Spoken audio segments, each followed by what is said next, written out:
Yep, it's straw day. It means no sips. That's right. Straw days all around the Dragon's Claim. You want off? Finally? Don't go find Ella? Go for your walk now? She was growling at me for uppies like 2 minutes before I started stream. So I guess she's had enough uppies. Alright, Una. Alright, fuck off. Alright, good girl. Go girl. Alright, it's time. Wait, where'd you go? Oh, alright, whatever. Whatever, man. Shit. What's up, guys? It's time. I'm back. I returned. After a long weekend in the tank. Deep in the tank, in fact. To be honest, I thought today was Monday. Yep.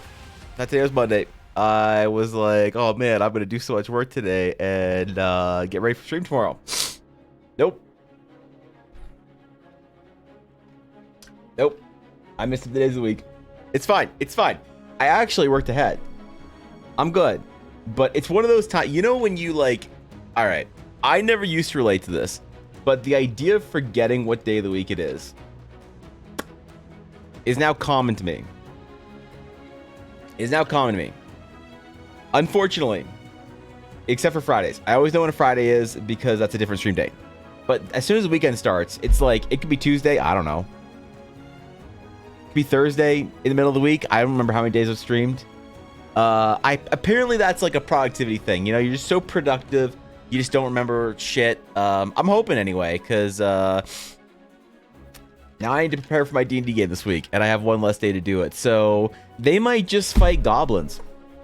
You know, I was thinking about that. What is my go-to for D&D when I don't have any fucking clue what I'm going to do with my players? And you know what it is? You know what my go-to is? Bandits. Bandits on the road. That's what I like to go to. Not always combat. Sometimes I can just do other shit and get by. But yes, I had a weekend of productivity, of art, of walking and health and hiking, and holy shit, man. We went into the mountains. I mean, I'm in the mountains, but we went deeper into the mountains. We found some shit, dude. There was like, Una met her first deer.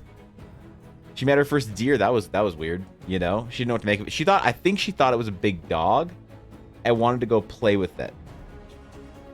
I'm pretty sure.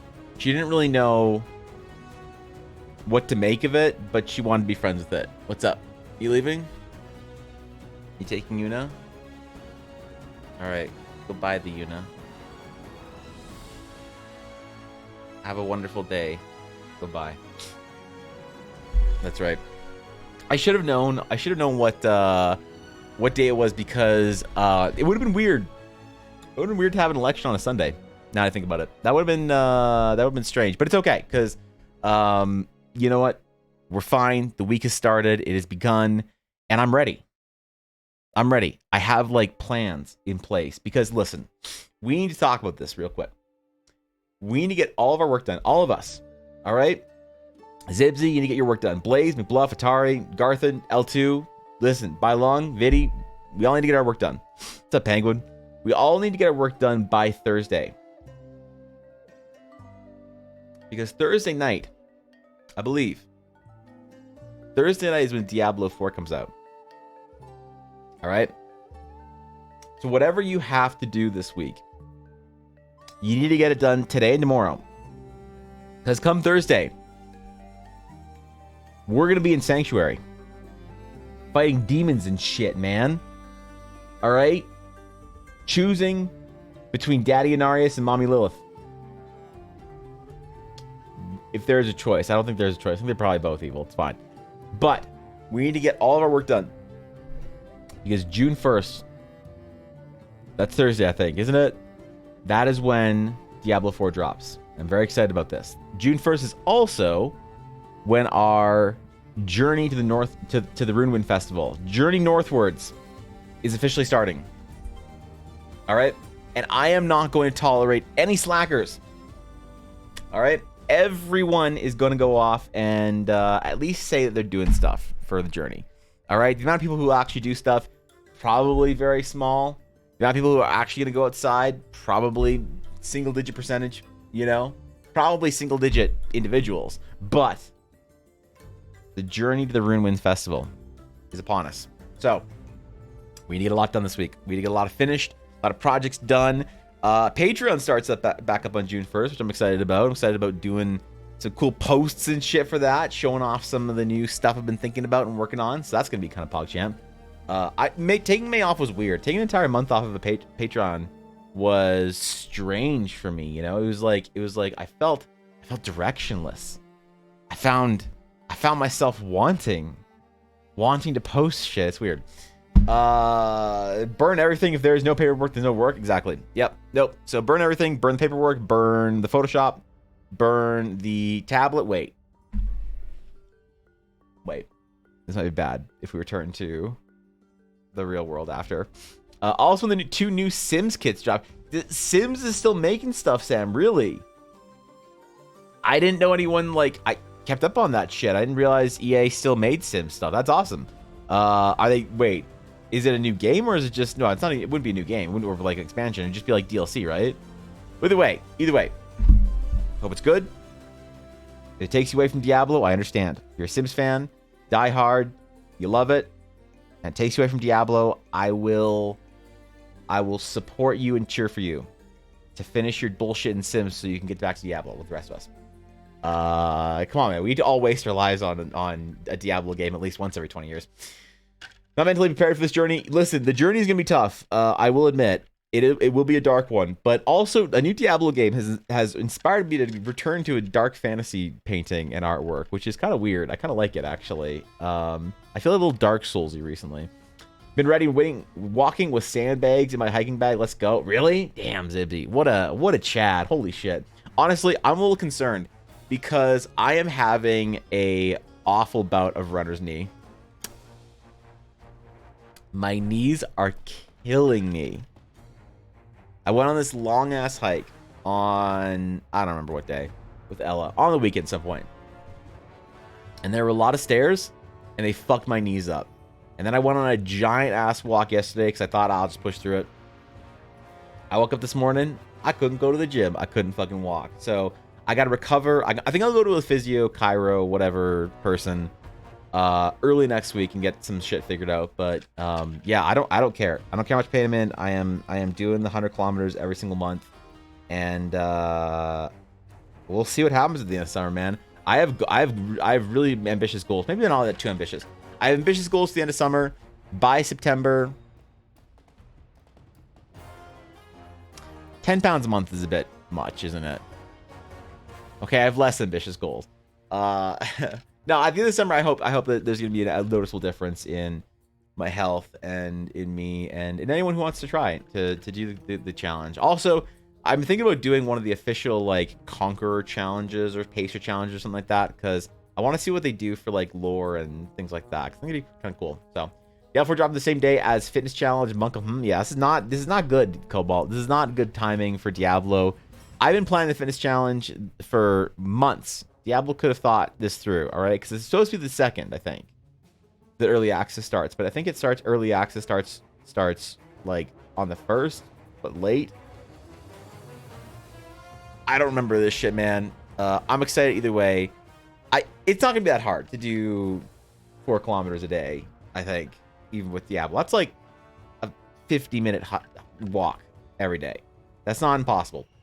I should do that shit after stream, no matter what. So, how about the journeys, about the friends you make along the way? Friends you make along the way. Who the fuck are you gonna make friends with while playing Diablo? There are no friends in Diablo. There are people that you can play with to use their superior carrying capabilities and then discard them once they are undergeared. Friends in Diablo. What is this, Warcraft? Has it really helped? Yeah, I think I want to go to like I don't know what kind of doctor. I don't know. Ella goes to a physio chiro thingy that helps her with her hip, and I think I'll go then. So. Shouldn't you be in Japan, Adaria? Thank you for that bits, buddy. I appreciate it, man. Goddamn. Yeah, apparently making friends in Blizzard game is very 2010, so we're gonna return to those days and see what's up. Officially down 30 pounds since end of April. I'm super excited, dude. That's awesome. Grimwood, excellent. That's what I like to hear. June 1st, 12 p.m. Eastern, early access. Okay, yeah. So that'll be like what? That's like 11 p.m. Central, 10 p.m. Mountain. Oh God, I'll be playing Diablo at 10 p.m. Grimwood, if you want to participate in our fitness challenge this summer, you're more than welcome to. There'll be a Discord. There'll be a big drop of info today or tomorrow, and then a Discord channel for it, and then the full release of it on the 1st. And basically, TLDR is we're all going on an IRL in-game RP, IRL ERP. Wait, no, not that one. Event where there's going to be a challenge to walk to the a challenge to walk to our goal of 300 kilometers by the end of the month, or the end of the year. Sorry, summer. Jesus, damn it, Evan, focus. Meant the walking, but damn, tell us how you really feel. Oh, yeah, I shouldn't play Diablo with anybody. Yeah, I shouldn't play Diablo with anybody, Blaze. I am a toxic Diablo gamer. I'm a power gamer in Diablo 3. In Diablo 2, I'm not good with people in Diablo games. I really mean it. I'm not good with people in Diablo games. Like, I will play and carry and whatever and chill in, like, Warcraft and stuff. But in Diablo, I am, like, a solo, self-found asshole player. I do not want anyone to slow me down whatsoever. I don't want anyone to slow me down. I don't want a single person to talk to me that isn't talking about how we can optimize our speed and leveling. But maybe I'll take a break, honestly. This like first season 0 and actually like enjoy the story. Season 1 though, on leveling night, that's when I'm not going to have any friends. So, Lily means devil, friends in Diablo. Yeah, true. Yeah. I'm ready to come home. I miss my friends, holding a conversation in a language I understand. That's true. It is not, although it really does suck coming home from Japan. Because you come home from Japan, you go to Japan, you get like, everybody's so nice and polite and like, you know, considerate and whatever. And, you know, you start blending in, you start walking on the right side of the road, you start, you know, going up the right side of the elevator, you start doing the right things in the right places, and you feel like you're like in it, you know? And you know, and then you come home and there's like some 63-year-old lady like yelling on her phone in the plane. You're like, I haven't heard anyone speak that loudly in weeks. How inconsiderate of everyone around you. And there's some dude that like squeezes by you on the fucking bus that smells like shit. You're like, human odor? I haven't smelled that in a month and a half. Holy shit, it's awful, man. You come home from Japan, you're like, why don't we just learn from them? I hate it. But you get used to it. You get re-Americanized. Or North Americanized, same shit, whatever. You get re-NA'd and then you don't care anymore. So 10 a.m. Mountain Time, backwards not forward. That's what I said. I said 11 Central and then 10 Mountain, right? Or PM. Did I say PM instead of AM? I must have read that as you saying 12 A. Okay, all right, fair enough. Fair enough. All right, yeah, I must have misread the AM PM. All right, gotcha. I see. That's not so bad then. Was the Ghost Rider at your window? Something, man. Yeah, shit, dude. Re-NA'd? Yeah, re-NAing yourself. We have to re-NA Aduri when he gets back. He'll be too polite. He'll be too, you know, like he'll be bowing at the convenient. He'll be there buying his like triple big gulp with like 3 shots of cherry syrup in his Coke. And the person will be like, that'll be $2.50, please. And he'll like he'll tap his thing, and they'll be like, all right, thanks. And he'll be like, thank you. Ah shit. I bowed. Oh no, it's awful. So we have to like, I don't know, Peng. What do we do to re-NA him? I think we gotta like sit him down for some NASCAR or some shit. You know, it's hard though. The main thing I'm gonna miss is being able to walk around and not expect Tweaker to be around the corner. Oh, well, that's the problem in your city. Yeah, that's it. Yeah, I guess. I mean, it's real safe to walk around. Like, you can even walk around the sketchy areas of Tokyo late at night, and it's usually fine. You know, the worst that I've ever had in Tokyo was someone being very pushy about me coming to their bar. So that's the most sus sketch interaction, you know, that I've ever had in Tokyo, except for that one Yakuza guy that I met that straightened up my collar and told me I looked better. That was cool. That was a thing, you know? Nice guy. So that wasn't really sketch, but I guess it's traditionally sketch. But no, Tokyo's super safe, super chill, super fine to walk around late at night. And then you come home and you're like, wait, I become safe. I become complacent. I have forgotten my place in the world, which is in North America. I would traditionally sketch. Yeah, I mean, it should be traditionally sketch when you see a fucking mobster walking up to you all like being cool and shit. And like combing his hair, popping your collar out. Telling you look good. The only place that I felt uncomfortable was Kabukicho, but I just had a bad feeling in the entire area. Yeah, Kabukicho is the like sketchy area. That's where. So when I said that that's where you get like aggressively tried to be pulled into somebody's bar, it'll be in Kabukicho. Kabukicho is the place where you go to get scammed. You don't get stabbed and killed, but you could get roped in and intimidated into paying $1,000 at a bar for a bill. So I just never follow anybody. I mean, that's just a general rule in Japan. Never follow anybody to their restaurant. All right, wherever it is, because the only places that's gonna happen is in Shinjuku, or more specifically Kabukicho, or Akiba. And either way, you're left with a massive bill, and you're sitting there, You're sitting there in this like maid cafe, and there's like 8 girls with cat ears on, like around you, like making hearts at your fucking omelet or whatever, and you're like, why is this gonna cost me $600? It's fine, man. Kabukicho is a place, not just the name of Japanese clown warrior and N64's war gods. Nah, Kabukicho is a district. It's like the red light district. There's like a lot of massage parlors there, a lot of host clubs, hostess bars. Yeah, it's like the sketchy nightlife area, but like you can walk around it and it's fine. It's not like if you think of like whatever the club district is in your city and it's like super dangerous and shit. It's not dangerous, it's just scummy, I guess. It's just kind of sketchy. But there's like passed out salarymen on the streets and whatever, and all that shit. It's chill, dude. It's chill. The Van Blair host club, dude, Ashy, if I become a host in Japan, will you support me? What do you think? If I grow my hair out all long and get it permed and shit? Do we have any updates on the Fit Journey Challenge? We do, Venus. The official launch and updates will come on the 1st. Until then, I have made a poster. A promo poster for Twitter. All right? So, let's talk about this first and foremost. Boom. There it is. Pull up. There we go. Spotify. It's dirty and uncomfortable. Yeah, it's dirty relative to the rest of Tokyo, Doria. We can't say it's a dirty area of Tokyo or like a dirty area. It's dirty relative to Tokyo. It's not dirty relative to like San Francisco or like Chicago or like any place in NA that has more than 400,000 people. It's dirty relative to all that. So, what era was that? Wait, what? For which era? I'm confused. All right. We have the official poster. The official promo poster is going to go up on Twitter soon.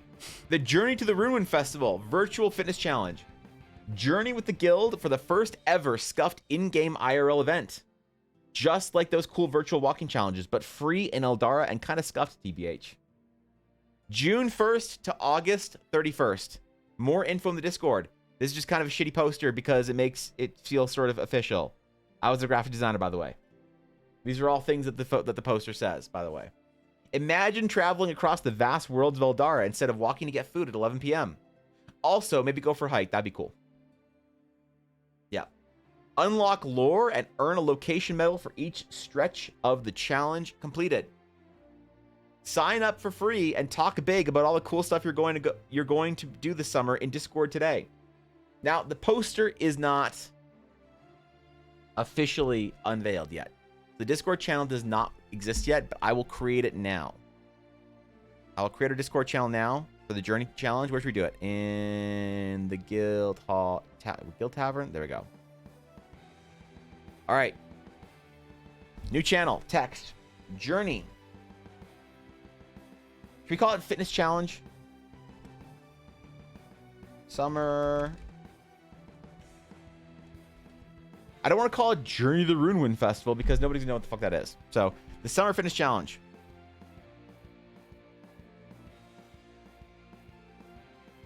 All right.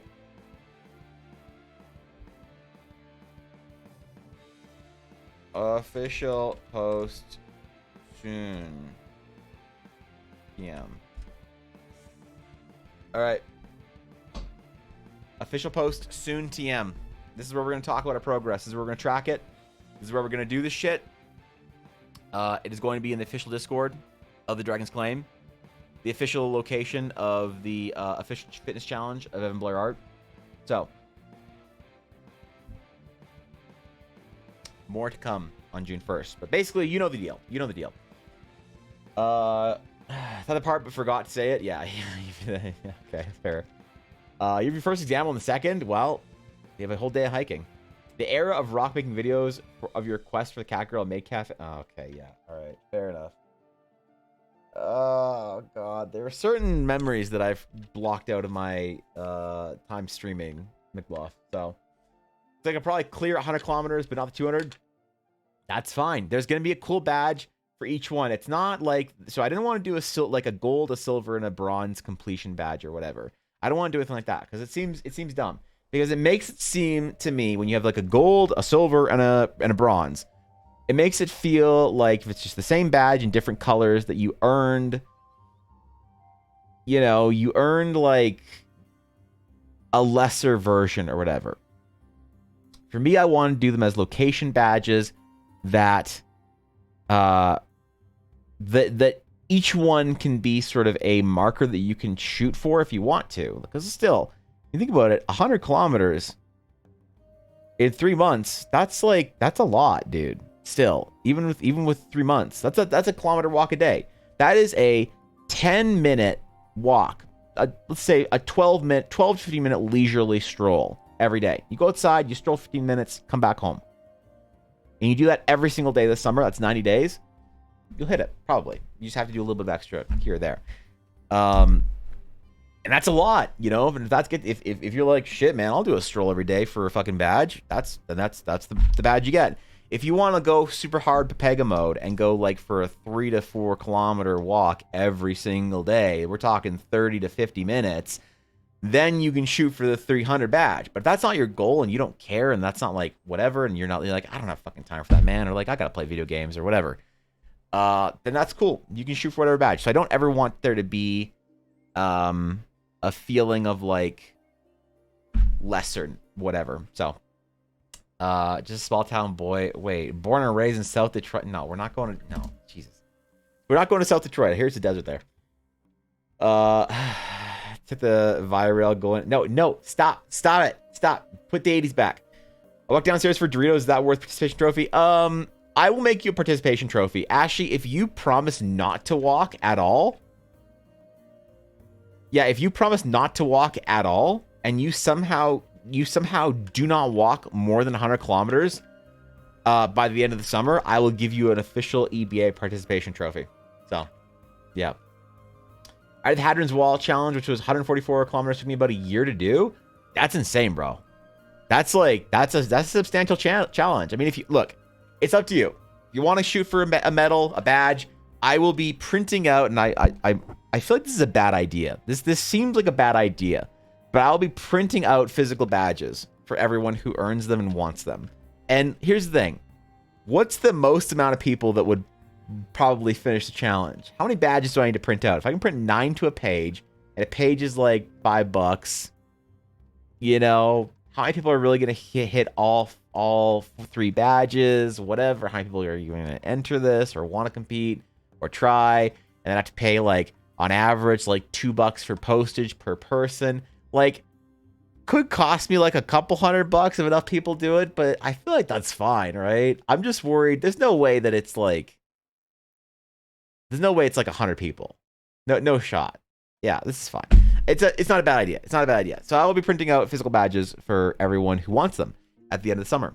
So if you earn all 3 badges and you want them in physical format, then I'll mail them to you. So, like I said, kind of like the Conqueror or the Pacer challenges, but free and kind of scuffed. So you don't get a cool metal badge at the end, or metal at the end. You get a paper medal. So that's very EBA. Can bike riding count? Bike riding can count, McBluff, absolutely. I would suggest anywhere between a 3 to 10x modifier. All right? And here's why. I would say figure out how long you can walk in 10 minutes, and then figure out how long you can bike ride in 10 minutes. And do the math and the multiplication yourself. Because normally base speed of bike riding versus base speed of walking is about 3 to 4 times, I believe. You can go 3 to 4 times your speed bike, like on your bike, than you can walking. But the problem is the energy exertion is much less bike riding, right? Than it is like walking or jogging or anything. So, and this is where it gets complicated. So when I was looking at like the official like conquest challenges or whatever, they had like, oh, you can go 1,600 kilometers by bike or 120 kilometers by walking. And I was like, that seems like a lot. But the justification on their end is that it's much easier to go bike riding than it is to go walking. So if you're going to really push yourself and try and like exert yourself and like get your heart rate up and stuff like that, then it needs to be far greater than just like than 5-10x. So I would say there's no official rules. You could say that you did this challenge and then I'll send you the badges and whatever, and you could do nothing. This is all about you pushing you. So if you want the most correct way to do it, I would say get your heart rate into an aerobic state. Like we're talking like the 130s or whatever if you're young, the 130s to 150s, somewhere in that. At least like figure out what it's like if you're like going on a brisk walk. For me, a brisk walk is like 115 to 130-ish kind of. So get your heart rate up, right? Get your heart rate up and then see how far you can go in 10 minutes. And for me, that's about 1 kilometer. So if you just went, you got your heart rate up and you're kind of pedaling, you're going, and you just went 4 kilometers, then I guess you should 4x it. If you just went 10 kilometers, then you should 10. I mean, I don't know. You know, like figure out what that pace and what that should look like for you. I'll do some rough suggestions on the Discord for if people want to do other things like rowing or bike riding or elliptical trainer or things like that. Conversions that you could do if you want to do other activities. But at the end of the day, I would say that this is a self-directed challenge. So you need to figure out at the beginning what that challenge looks like for you. And then you need to commit to challenging your body every single day that you want to do this challenge for the rest of the summer. So whether that is, and that's totally fine. If you're like, man, riding a bike is like, I can't walk because my knees are awful or whatever. I got these problems and that problems. I ride my bike for 10 minutes. I get 2 kilometers. I'm out of breath and I'm like dead. I'm sitting there chugging water. My heart rate's at 180, whatever. Fine. Then you know what? Maybe doing the 100 kilometers to 200 kilometers, 300 kilometers by bike for you at only a 2x rate is like not a bad thing. But for the whole idea is that you figure out where you're happy, feeling like you're pushing yourself, whatever level you want to push yourself, and going for it. You know, like for me personally, I'm challenging myself to do the 100 kilometers in miles. It's about 160 something kilometers a month. That's a lot, but that's like 10 kilometers on the weekends for hikes, 5 to 6 kilometers a day for walks.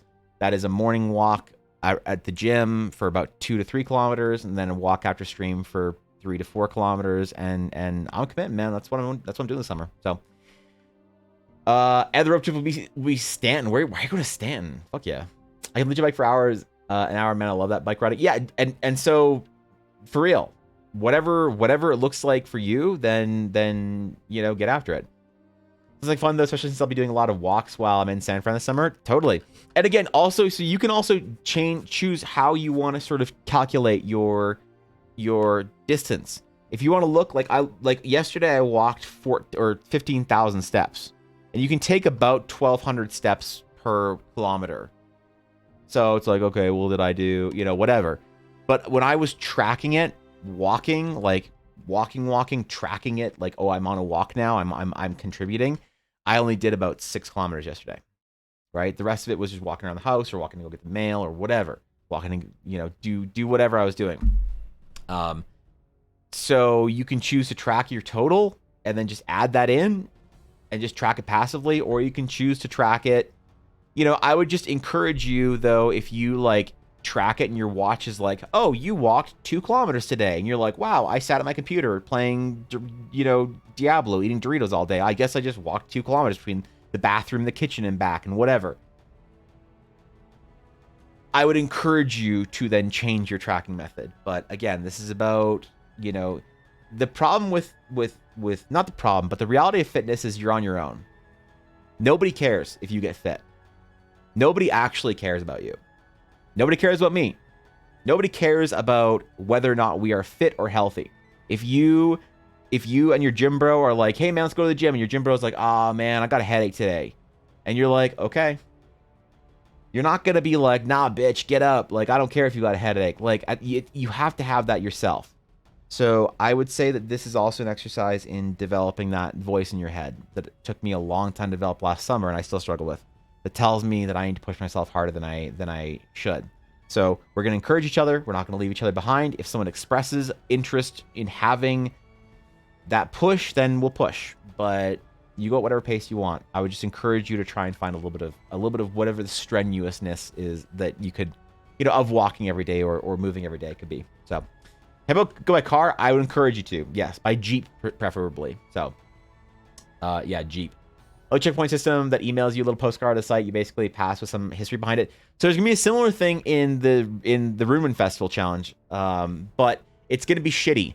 It's going to be Discord posts that I'll post under spoiler, ideally, at the end of every single, or at the beginning of every single month.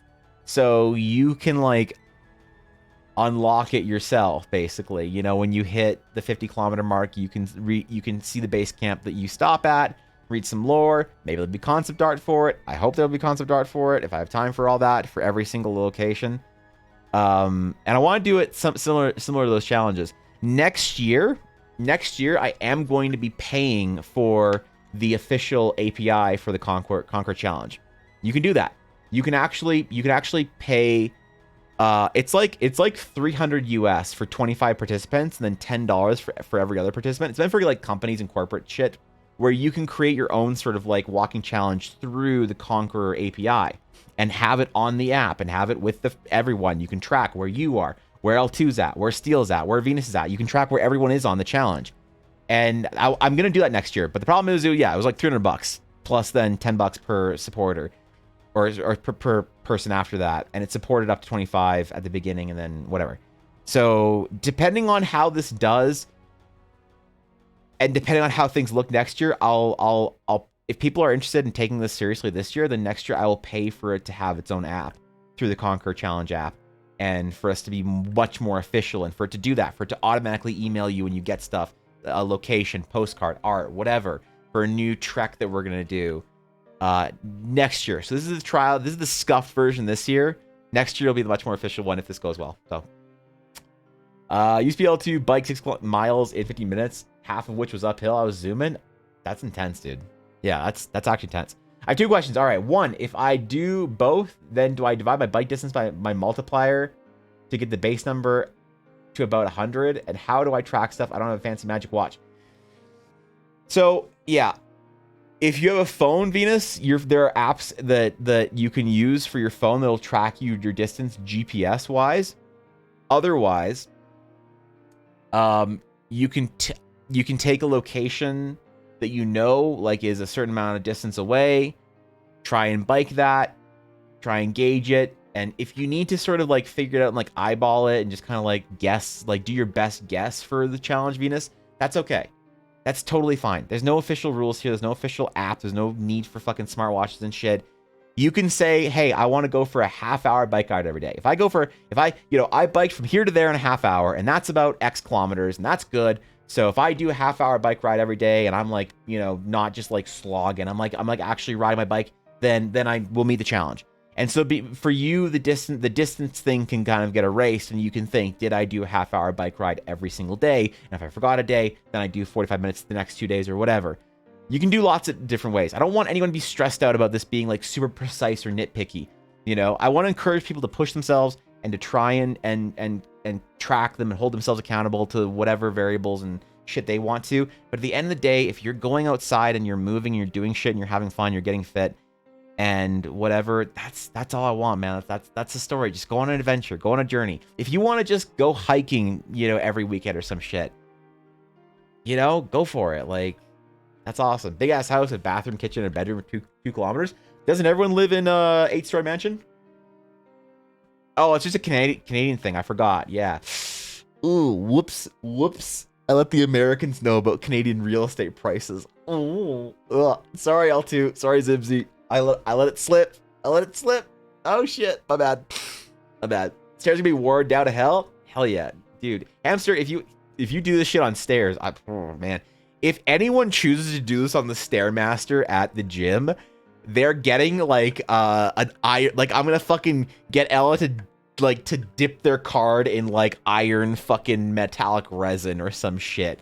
Cause that's the Iron Man. If you do 100 miles on stairs and you do the full 300, the ultimate Iron Man challenge is doing 300 kilometers in miles, so 300 miles all on the Stairmaster. Holy shit. Could you imagine? Imagine one day I was going to be like XQC or Jazz a level of fame. Nobody will know where all these events and streamers calves come from. Dude, if one day I could be that level of Twitch famous Venus, listen, you're damn sure I'm never going to do a fitness challenge again because I'll be too busy. TBH, this time next year, my life should be in a much more settled. To actually have time to exercise when I want to. Hell yeah, dude. I mean, just do what you can right now. Does the app have some sort of validator, or can you just feed it whatever to the API? You can have it like sync up to any of your fitness apps, or you can tell it how much you want. Like you can do it either way. So also go for a walk, bike ride, etc. Then go back to map it out on the online mapping software to get a rough estimate of total distance. Most online maps have the ability to plot a course or measure distance. That's true. You can go to Google Maps, find your local convenience store or whatever, and say directions, walking, and it'll tell you how far that walk is, right? And then you can figure out how long that walk takes you, and then like say like, okay, if I walk a kilometer and on average 11, for me it's 11. I do an 11-minute kilometer typically, so it's like, okay, a kilometer took me 11 minutes or whatever, or a mile took me whatever minutes. Then you just sort of figure it out. Okay, I just need to go for a 45-minute walk every day, and you'll be good, or something, you know. Gonna post step count every day, and we'll see where it gets me by the end of the 3 months. Hell yeah, let's do it. Cries and no mountains to hike, and all the swamps have been hiked. Oh, I'm sorry. Yeah, I forgot. I'm sorry. I forgot there's just mountains and shit, and lakes, and fucking bald eagles, and grizzly bears, and ancient pine trees, and boreal forests, and rivers, and waterfalls all around me. I forgot that's not where everybody lives. My bad. I'm on a way less journey. Saw me just go up and down stairs for hours.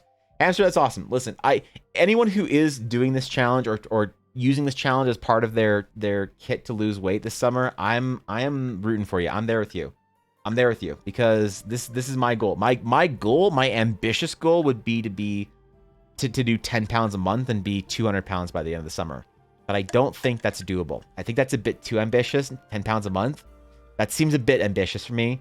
So if I can do like, I can be 210 by like I'll have my goals of like great places I could be, but this is in essence a weight loss challenge for me. I lost 70 pounds last year. I did most of it walking, gymming, whatever. Not a lot during the winter. Fuck the winter. I stopped during the winter. But last summer, I like this dude. I had this shirt specifically. I couldn't wear last summer. It was too tight. I wouldn't wear it on stream. It was like, you know. So I wouldn't wear this shirt on stream. If I had it underneath my bed in like a pull-out drawer, just sitting there with a whole bunch of clothes. I put on my Cat Girls shirt today, and I sat down for my camera. I turned my camera on. I went, uh-oh. It was way too big. I was fucking swimming in that shirt, bro. So I had to throw my cat. Well, I didn't throw it out, but I had to like put my Cat Girls shirt in the garbage bag of stuff that's gonna go to the donation bin later this week. So like it does work. This shit works. For me, it's going to be about managing my calorie intake, zeroing out my sugar intake, maximizing protein intake, creating a walking routine, and continuing to go to the gym every day. And I'm going to see how healthy and how fit I can actually become. Because I never believed in myself. I've been fat my entire life, man. I've been athletically fat, but I've still been fat my entire life. And I'm really sitting here at like 33 years old, thinking like, I can go into like the next phase of my life as like an adult, where there's gonna be kids and responsibilities and shit as like a person in shape. So I believe in you. I believe in everybody who wants to make a change this summer and who wants to get in shape or whatever, or just be outdoors and go on some adventures. Whatever your reasons are, you're welcome to this challenge. But for those of us who are going for weight loss and health, like the original plan of this challenge was for Eiley and I to hold each other accountable and to do this fun challenge together. We're like, fuck it, we'll open up to the entire guild. We got you. And you got this. This is important to remember. You know, to watch you enough that my mom recognizes you. That's adorable. That's amazing. That's amazing. That's not the first time I've heard that. But that's it. That is amazing. We have 2 flights of stairs. Get up. Yep. Let's all go for broke and buy a castle in France for the price of the shoebox in 401. We'll live to be 120. Yeah, no. Dude, I love that guy that does like Canadian real estate versus European castles. So I play OSRS Unlimited Iron or Ultimate Iron Man just means to having no bank. Wait, way easier. Is it though? God, you're a masochist. You should do it like Sea-Dog VA. He streamed the whole 500k on bike marathon and he did it in less than 2 weeks. I would stream it, but the problem is a streaming backpack costs around $6,000. So I legitimately would like live stream hikes and shit. If I could get like some sort of satellite internet or whatever, a Starlink or some shit, or I could just do hikes around my city where I know there's internet, and shit. If I could figure out how to get, or solve service main, if I could figure out how to do like next summer, if I'm a much bigger streamer and I have the income to do it, I have an IRL backpack, I will 100% live stream all 100 kilometers of my hikes and stuff. And I'll take you guys on adventures in the mountains and waterfalls and shit. So. Faces of Boreal Forest. Shut up. As far as I've lost about 50 pounds this year. Excellent. That's what I like to hear, man. That's what I like to hear. Good job, hamster. Good job. I don't rescale, but all my clothes are fitting so much better since I finished my thesis. Grad school is horrible for my health. Yep. That's, I mean, it's okay. You put your focus into one thing. Dr. Zibsy, sorry. You put all your focus into one thing and you said, this is important to me right now. And then now that you're sort of, you know, now you can sort of rebalance, and that's awesome. And I hope that you know, find success, whatever your success that you're going for your fitness. I hope you get it this summer because you deserve it. You really do deserve it. Everybody deserves it. Kind of sort of don't track my weight. I'm 6'2" and I work out, stuck at around 200 pounds, which is fine. Fat and muscle, whatnot, has what? Yeah, no, it's look. A lot of people don't you know, whether habitually or metabolically, your weight isn't a problem for you. That's all like or not a problem for you, but something that you like manage very easily. That's awesome. You know, for me, it's not. And like, I'll be very open about it. For me, a lot of it was like being sucked into the North American mindset of food. Like I got here because of snack companies and because of fast food and whatever else. And you know, there's when you're trying to like lose weight or something like that, in my opinion, you have to have 2 sort of mindsets. You have to be not a victim. This is your fault. You got yourself into this. You can get yourself out of it. But also you need to understand the things then that like how outgunned you are when you go to the grocery store. And you're like, I'm gonna go to the grocery store. I want to buy carrots. Not carrots. Fuck carrots. They're unhealthy. Not unhealthy. Okay, whatever. I want to buy lettuce and broccoli. Healthy carbs. That's it. And then you walk by all the other food that you're just so used to eating and whatnot. And you're like, oh, God, fuck. So struggling, and I'm struggling with that right now quite a bit. I've been eating dog food for the last couple of weeks. Just no processed food, high protein, low carb, and it's hard, man. It's hard, but we got this, man. We're gonna do this as a guild for everyone who wants to. I'm surprised there's so much interest. Like honestly, I didn't think that enough of you guys would give a shit about like doing this challenge this summer. I'm really taken back and honored and humbled that people are like actually interested in this. So thank you guys. It's really, the more people who are doing this, the more you're going to inspire the other people that are in this as well. When you post pictures, because I'm also going to encourage people to post pictures of their walks or where they went or what things they saw. We're going on adventures together, and that's fucking cool, man. We're going to see what kind of cool adventures there are around the world where people are. And I'm excited for that part. And you participating in the challenge are going to inspire other people to do so as well. So, yeah. Talk about all this health stuff, like a Debbie strawberry shortcake Semi is driving next to me. Yeah, I'm sorry. These two sort of content my job until a sort of loser declared the rest of us assholes and cowards. Well, fuck it, we're doing this. Somebody did I did get when I started talking about the fitness challenge, I did get a rather unhealthy Discord message from somebody who was very disappointed in me and called me lots of words that were bad for hosting a guild fitness challenge like this or talking about it. But I'm not really gonna let the minority dictate. You know, if a couple people have problems with it, which I don't know why you would, but if somebody does have a problem with us doing a fitness challenge, that's fine, man. You know, you just don't have to worry about it. It's not like it's gonna be my stream content every day. It's gonna be like a Discord channel you don't have to worry about. But if you're just so offended that you don't want to be part of a guild that would possibly encourage going outside and being fit, I can't help you, man. Like I'm not gonna like, I don't take a hard stance on almost anything, but I will take a hard stance on my weight loss being a very important thing. And for a lot of people, it's probably important too. And I'm not gonna judge anyone or say what anyone does or doesn't do is a problem, but I won't back down on the fitness challenge, because the message is basically saying you shouldn't do this. You're gonna alienate people who whatever, blah blah blah. You're fat phobic. You're this. You're that. You're whatever. I'm like, how am I fat phobic? I'm fat. Like shut up. You know. And I thought about that. I was like, is this a responsible thing to do? And I kind of don't care. I kind of wanna go on adventures and go walking and hiking and exploring, and it's much easier if I'm healthy. So we're doing. The goal is 185. Fuck yeah, it's a good goal. What's up, Bidako? Need some DM advice. How can I get a player to roll a save versus spell without them knowing? I would ask them to roll three d20s and tell me, or a d20 and tell them, a d20 and tell them what 3 different modifiers are. That's how I do it. I'm like, what's your strength, what's your dex, and what's your con, or whatever, and then yeah. I'd buy cucumber rice and chicken if it wasn't completely in charge of the fridge. Hell yeah, dude. What's up, Flower Crown? This kid, they can maybe, yeah, they can meet the challenge. It's fine, you know? I'm not worried about it. It's lucky that I'm cooking that I like cooking and I like vegetables. That's great, you know? Like, I grew up eating breakfast cereals and shit like that. So, you know, I've always been overweight, and it's not my parents' fault. I'm not like I want to blame my parents. They did like the best they like food science and health and stuff. You didn't exist in the 90s.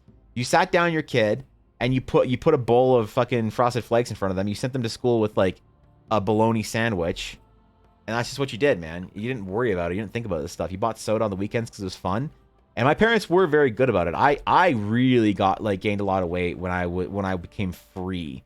When I became free to do what I want with food, you know, and then it's like, oh shit, I have a car and $10. I'm going to McDonald's, man.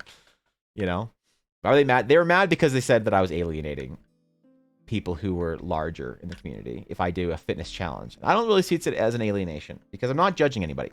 If you're like, man, I'm a big boy and I'm happy, okay, that's fine, man. I'm a big boy and I'm unhappy. I'll fix it. If anybody else is a big boy or big girl want to change that shit, let's go, man. Let's get after it. They don't want to just chill. I'm not. It's not like everybody's needs to fucking go outside, or else you lower yourself in some social status or whatever. If you're like, fuck a fitness challenge, man, I'm gonna sit home, play video games, and work about work. I got nothing against that. It's completely fine. Imagine getting mad about people wanting to be healthy. And yet it happened. I was kind of joking that it would happen, and it did happen. Then it did happen. I was like, Ella, it happened. She was like, no. It's like you're shaming people. You're encouraging people to pursue being healthy as a community. Yeah, whatever that looks like for you. You know, for me, I want to lose all my weight. It's not about, you know, I want to. And fuck anyone who tells me that I'm doing it for anything other than myself, you know? Don't make your attitude on tackling is always the best strat. Yeah, I think you're right. Every time I drove to/from class and I was stressed, it's a rough cycle, hard to break. Yeah, no, look, there's a lot of reasons why people and like, I'll always be open. I have nothing to hide, and I'm not like ashamed. I mean, obviously there's some like shame in the failures of my fitness and health, but I'm not too ashamed that I wouldn't talk about it. I think nobody gives a shit, and so like maybe we can talk about it on TDC or something like that. But I would sit here and tell you guys exactly all the mistakes I made with my fitness and health, and exactly all the challenges and stuff. And I'll be open about it because, you know, we gotta be, or else we're not gonna make a change anywhere, you know? And that's fine, man. But we're not gonna worry about that on stream. We're gonna have a good time and just chill today. It makes me uncomfortable. I always want to put my phone away. Please do. Please put your phone away more. We just got through an election, I promise. I've been just avoiding social media like the fucking... Dude, I avoided everything this weekend because there was a regional election where I am. Because like if you live in Alberta, Twitter's just gonna shove that at you.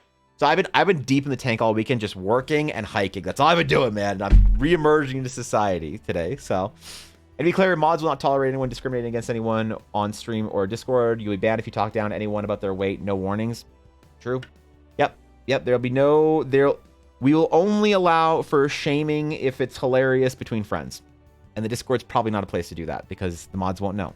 So just be polite. Be overly polite in the Discord and on stream. I talk down my weight to the weights if they're below me, and then they might be considered dirty talking to the free weights. Yeah, all right, chill. I don't envy your Albertan algorithm. Listen, man, I'm just chilling. I'm just chilling. Twitter, I accidentally logged on Twitter. I just saw my right side of recommended tags. Just everybody's mad. I'm like, holy shit. I'm going back, man. I'm gonna play some fucking Planet Zoo or some shit. All right, cool.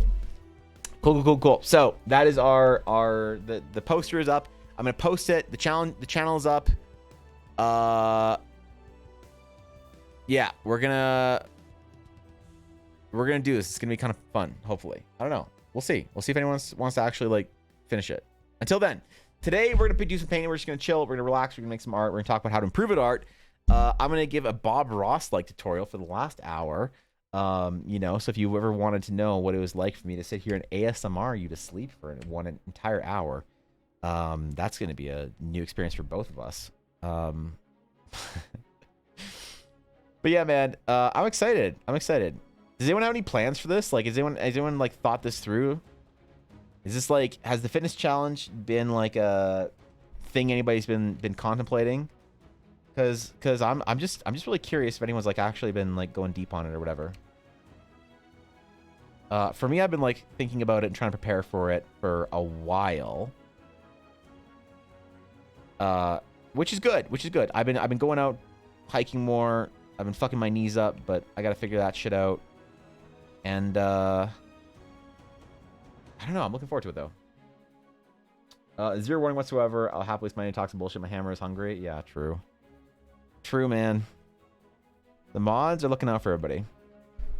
And it's gonna be kind of, you know, like a lot of people are gonna be kind of vulnerable talking about their fitness goals and challenges. And so I want to encourage anyone who is like willing to understand that the courageous nature of like expressing the desire for change and then doing it is not going to be met with anything but to be honored. So thank you, Existential Crisis. That's a fantastic Twitch name. D&D Art stream. That's what we're doing today. We're drawing a paladin. I made a paladin. Well, I didn't make a paladin. This is my wife's paladin, I should say. I made a paladin order called the Growlhammer, and we're gonna paint her character today because she deserves it. And then I don't know. We're gonna chill today, man. Need more of these in my feed? I am truly honored to have you, Crisis. Been swimming when I can. Been fucking with the pinched nerve in my shoulder, but I'm working through that. Excellent. Push through the pain. Take care of yourself. Watch a 90s commercial of the Icy Hot Patch from Shaquille O'Neal when he was advertising it, and then you'll feel better. Just allocating time during the mornings where I can off work and probably go on walks in the evenings around the park while listening to streams. Hell yeah, dude. That's a great idea. Honestly, yeah, listening to streams while you're walking, that is a great idea. I just got new headphones for my walks. They're like, check this shit out. This is so cool, man. I might actually start switching these for stream. They're like super comfortable bone conductivity headphones. Look at that shit. Look at that. It like attaches to your skull and it beams the sound in to your ear hole through your skeletal structure. Because I don't like having earbuds in my ears. I don't like it. There's like a weird pressure thing that happens. I hate it, but I still do it at the gym. So I got these for walking. So I can walk. I might be using it for stream soon because I kind of like not having headphones on all day for stream, you know. So that's part of my that I can watch streams and shit in the evening. Been plotting my strategies. Rain or excessive heat equals waking up. Designated reps of the stairs in the house. Knees. Who needs those? All right. Take care of yourself, though, Blaze. My summer's already all about hiking and camping, but I'm really looking forward to sharing my adventures with Guild. And please do, honestly, Zibsy, if you go places and you're willing to share some photos of like cool shit, like especially us living where we do, Zibsy, we owe it to the rest of the world to like take some cool ass bomb photos of dope places that we hike to or camp at and share it. Because we, Zibsy, we live in the Dungeons and Dragons adventure. People travel from across the world to come see our shit in the mountains that we have here. All right, so we gotta like, I shared a picture on my Twitter of one of the trails that I was on the weekend on my Twitter feed. Where is it? Where's Twitter? Oh god, I opened up Twitter. Oh, okay. Shit. But yeah. So I forgot to take, I forgore to take a photo when I got to the top of the trail and saw all the mountains and shit around me. But I thought this was very like quaint and adorable and looked very D&D-y because there was like stairs and shit that were like old and ancient and worn and stones and roots and whatever. I don't know. So yeah, so I'm really gonna hope to God that anybody who goes to some cool place for their hike shares photos of it. Because I think it's super cool. There's a lot of places in the world that I'd love to visit. You know, but of course it's just like not practical in a lot of ways. I'm about to do D&D Art myself for some Roll20 tokens. Gotta love being an artist. Dude, that is sick. I make all the token art for my party, and it is nothing's more satisfying, Crisis, than making tokens that you then murder your party with later that week, and you're like, I did this. You know? Hey, because I know. I relate. If I lose weight during the summer, it'll be great. I'll be healthier while going to new school. True. I mean, like, yeah. That's why this is not like, I'm not focusing super hard on the weight loss aspect of the challenge this summer, because like, I have no idea what my healthy weight's going to be at. It certainly isn't this, but I have no idea. I don't have a goal necessarily. I don't know if I should be at like 180 or 90 or whatever. Plus, if I put on muscle, it's like, so I'm not bringing it up too much or whatever for this challenge at all. Do you need wireless headphones while on the treadmill or bike? I mean, do it. I agree. It's not fair I have to drive 2 hours to get anything relatively nice to this. Really? Nah, man, you got mountains and shit. Don't you? Like Mount Portillo's or whatever. You know? Any DMs here that are familiar with the lion species aside from Manticore, Leonin, and Sphinx? I think Tabaxi have lions, but I think Leonin are the main one people use. I don't personally use Leonin in my games. Anytime I need like a cat folk, I use Tabaxi or I use actually I use the Cathar from Star Wars D&D, from the Star Wars Saga Edition, which Wizards of the Coast made like years and years ago. But they had like a whole rule set for the Cathar that was pretty cool. I think they were called the Cathar. I'm like almost positive they were. I might be wrong and dumb, but I'm trying not to be. So, forgive me if I am. You forests and oceans? Dude, I really envy anyone who lives next to an ocean that can go hiking and like see the ocean and shit. So if you do take pictures, or if you do go out there, please post your pictures there. Not bullying Midwesterners? Okay, I'm sorry. I'm sorry, okay? It's just very easy. Really like your rendering of metals and how they shine or gleam differently thanks to their different qualities. Really nice touch. Yo, dude, thank you. That is a profound compliment that means a great deal to me. I really struggled with metal, and I really struggled with metal for a long time until I sort of put a lot of time and effort into trying to figure out a style that I was happy with. So that's like a really meaningful thing for me to hear. So thank you. Seriously. Damn, bro. That should put me in a good mood, man. I mean, I was already in a good mood, but you know what I mean. Doing a Zodiac themed group of godlings or / demigods. They're making an appearance in one of the sessions for this campaign. You're making tokens of them? That sounds like a lot of work, but it sounds cool as hell. I mean, I'm down for it. Live 10 minutes away from the beach? Dude, oh, God. Man, I want to go back to somewhere with beach.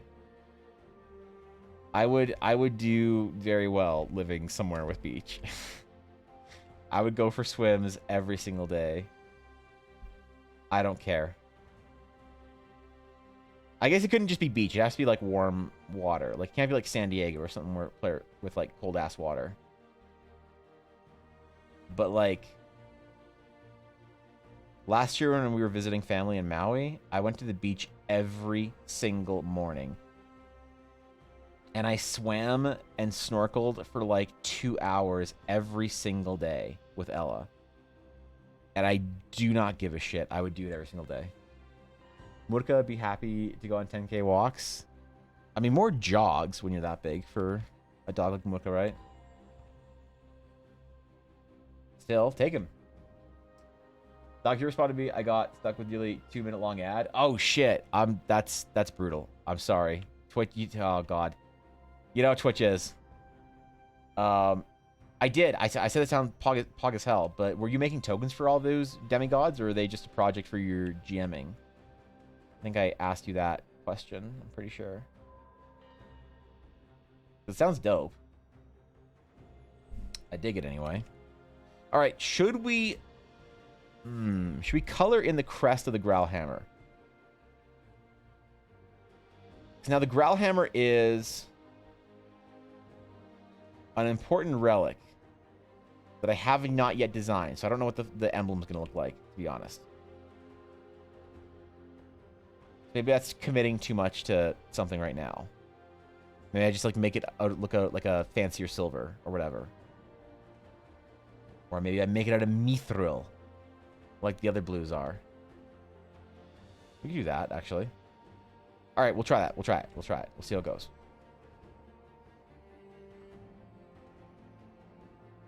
They do like the contrast in the bright silver and sort of the mithril blue. And if I can use it elsewhere on this piece, that would be a win for me, I think. Man, I was actually like so excited to work on this piece because I was doing other stuff all weekend. And I was so excited to work on this piece when I was going to start stream this week. So I didn't get a chance to work on it at all over the weekend. I did like other stuff, Patreon stuff, some other shit. But I don't know. I was really, really like feeling good about this last weekend when we were working on it. Because like for anyone new, I don't usually do a lot of color when I'm painting or drawing. I do a lot of like sort of sketch style concept art, but not like colored painted stuff. So this is a departure for me, but this is me trying out like to develop a bit of a new style. And it was very scary, but we're getting there. And I'm kind of excited about it, so. God, I hope it doesn't look over-rendered. Oh, I hope it doesn't look over-rendered when I'm done. It's just a pretty harsh contrast, I think, right now, which is why. Do my best and see where I end up. That's all you got to worry about, Venus. Just do your best. I vote fancy steel. I'll bring my top hat. All right. Sorry. Yeah, I forgot. The fanciest of steel.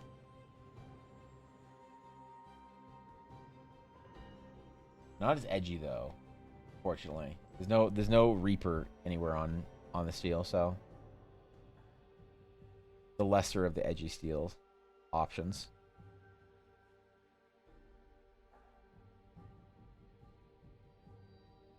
Try and improve one day.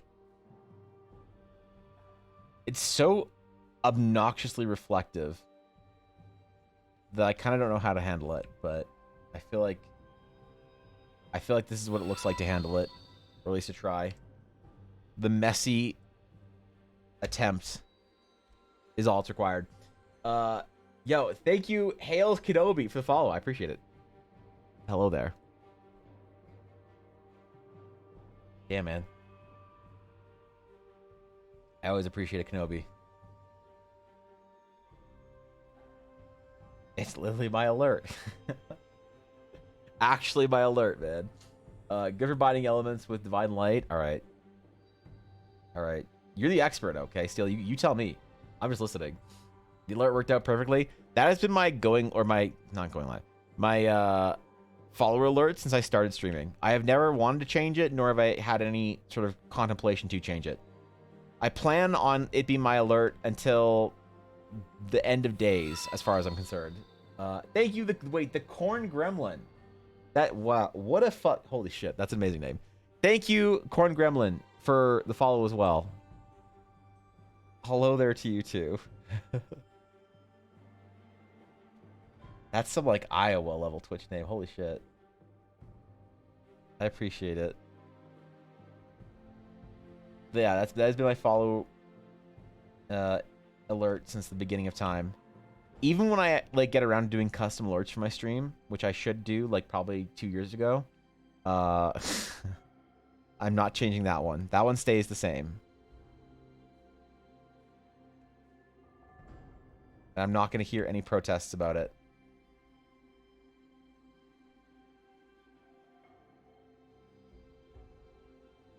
All right. I'm like really trying not to use any cheaty pants stuff, like using any color dodge or linear dodge to do my metal shine. I feel like it's kind of a challenge actually after all the magic items I do on Fridays. I kind of feel like the magic items on Fridays are making me a worse painter in some ways because I'm having to work faster. It's an improvement, but it's like a trade-off, I guess. I'm not going, yeah, sorry, Blaze.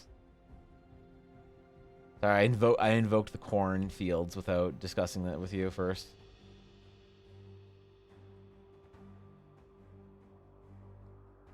With our local corn expert.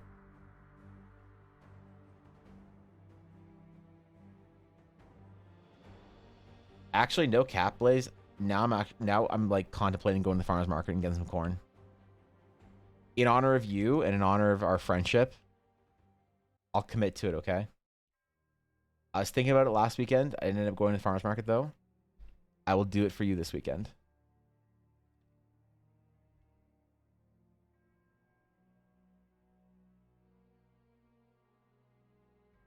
All right.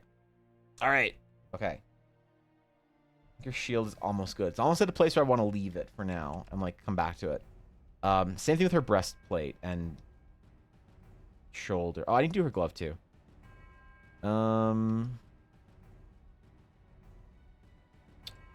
Why don't we just do a little bit of quick... We're not going to finish any one spot of this piece and then, like, move on. It's going to be kind of rendering the entire thing all at once. Because I'm not rendering out the line work on this and, like, fully painting it out, I have to kind of be aware of a total level of, like, finishedness that I'm going to go for across the entire piece. And just, like, drop it at some point in time. Say, good enough, you know?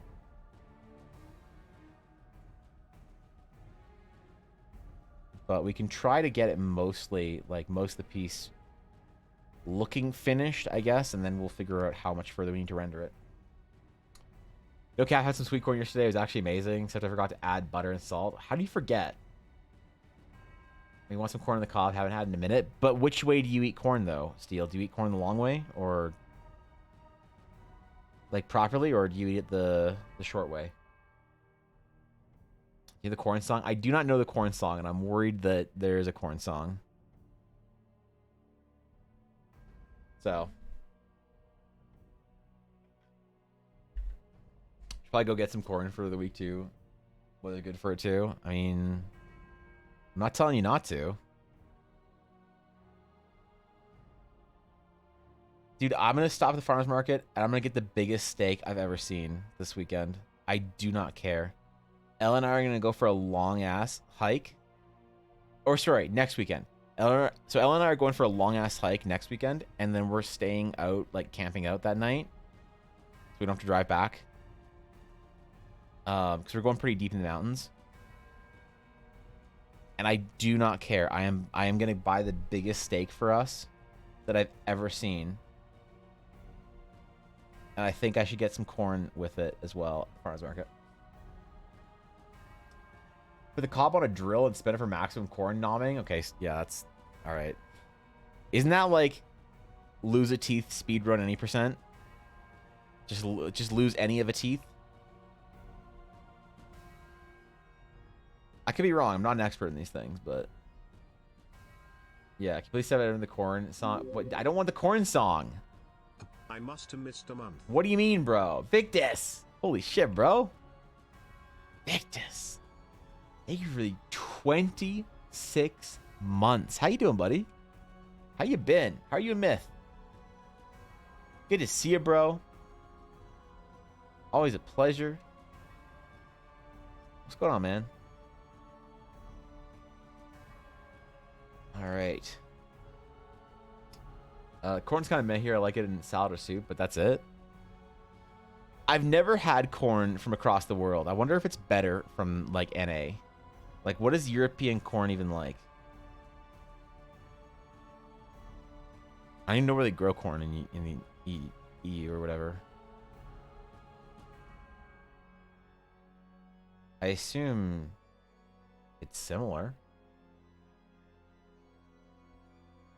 You're buying a new house just for the artwork? Gee, wait. You buy a whole ass house? Victus, I thought you got... Wow, holy shit, dude. Bruh. That's like a lot of work. Did you realize there's gonna be a lot of work? You gotta, like, worry about shit. There's, like, inspections and garbage. What? That's... But did you know that Diablo is coming out? Like, were you aware that Diablo is coming out? You're gonna have time to both level to 60 in Diablo and worry about a house. Plus Tears of the Kingdom? So you haven't been worrying about your house anyway for the last 2 weeks to begin with. We grew it? I thought we imported yours. Wait, you guys don't grow it there? Really? Estonia grows corn. It's sweet. I don't know how to describe the taste. A little potato-y, maybe? That sounds like corn. Well, yeah, I don't know about that. That sounds fine. Yeah, okay.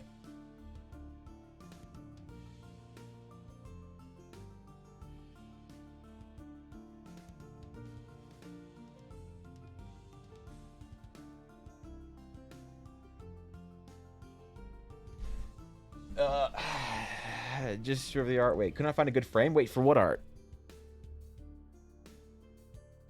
Which artwork? What artwork are you getting framed? Hog. I need to get some stuff framed. Good. Wait, what? Mostly selling the old house. Oh, yeah. Yeah, wait. I realized that just dodged me. What art you were talking about?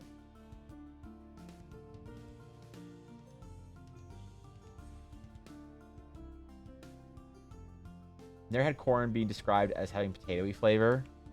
Maybe they got better potatoes out there, Blaze. Who knows?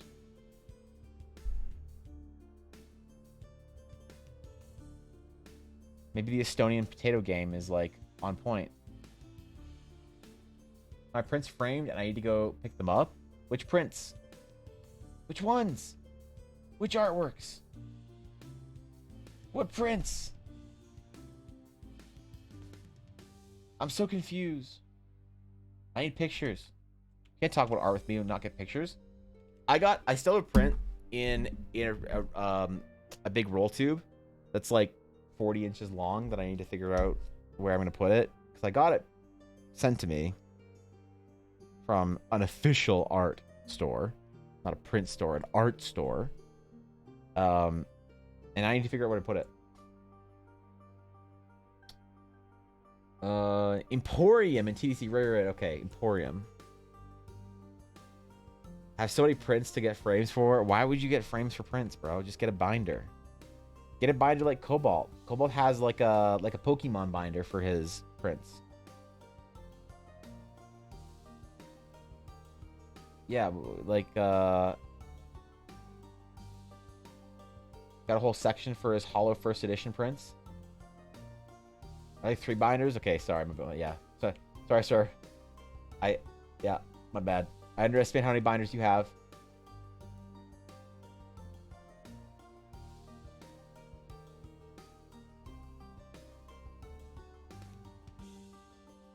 Did you guys get your stuff in the mail? Your Pega Cobalt? You and Steel should have gotten something in the mail fairly recently. 11's art packed in a special portfolio folder and one arrived today. Oh shit. Wait, actually got there? Safe this time, not opened? Not opened? Not inspected by USPS border inspection? Got it. Nice.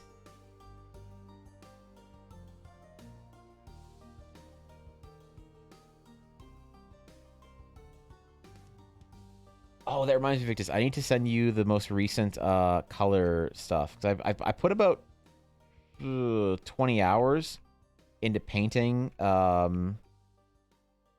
your piece for you so far, and it's like almost at the point where I'm ready to start finishing it. So I want to do like a last super quick last minute approval. I'll probably send it to you this weekend if you're good to take a couple minutes and look at it with Myth. And then, yeah, man.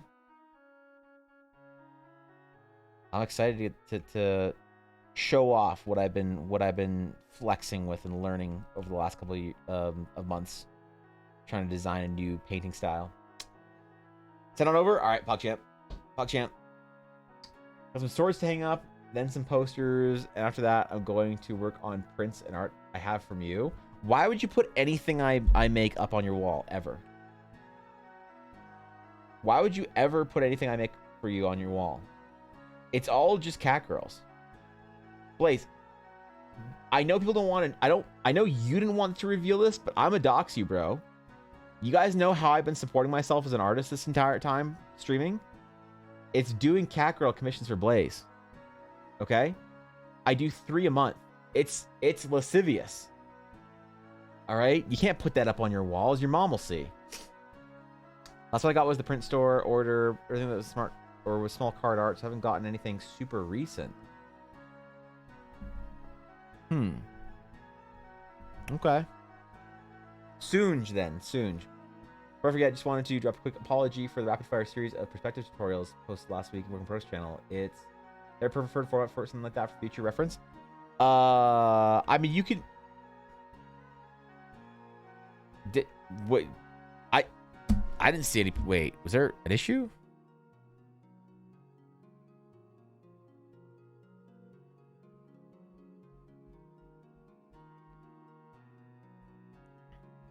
Wait, oh, your thread?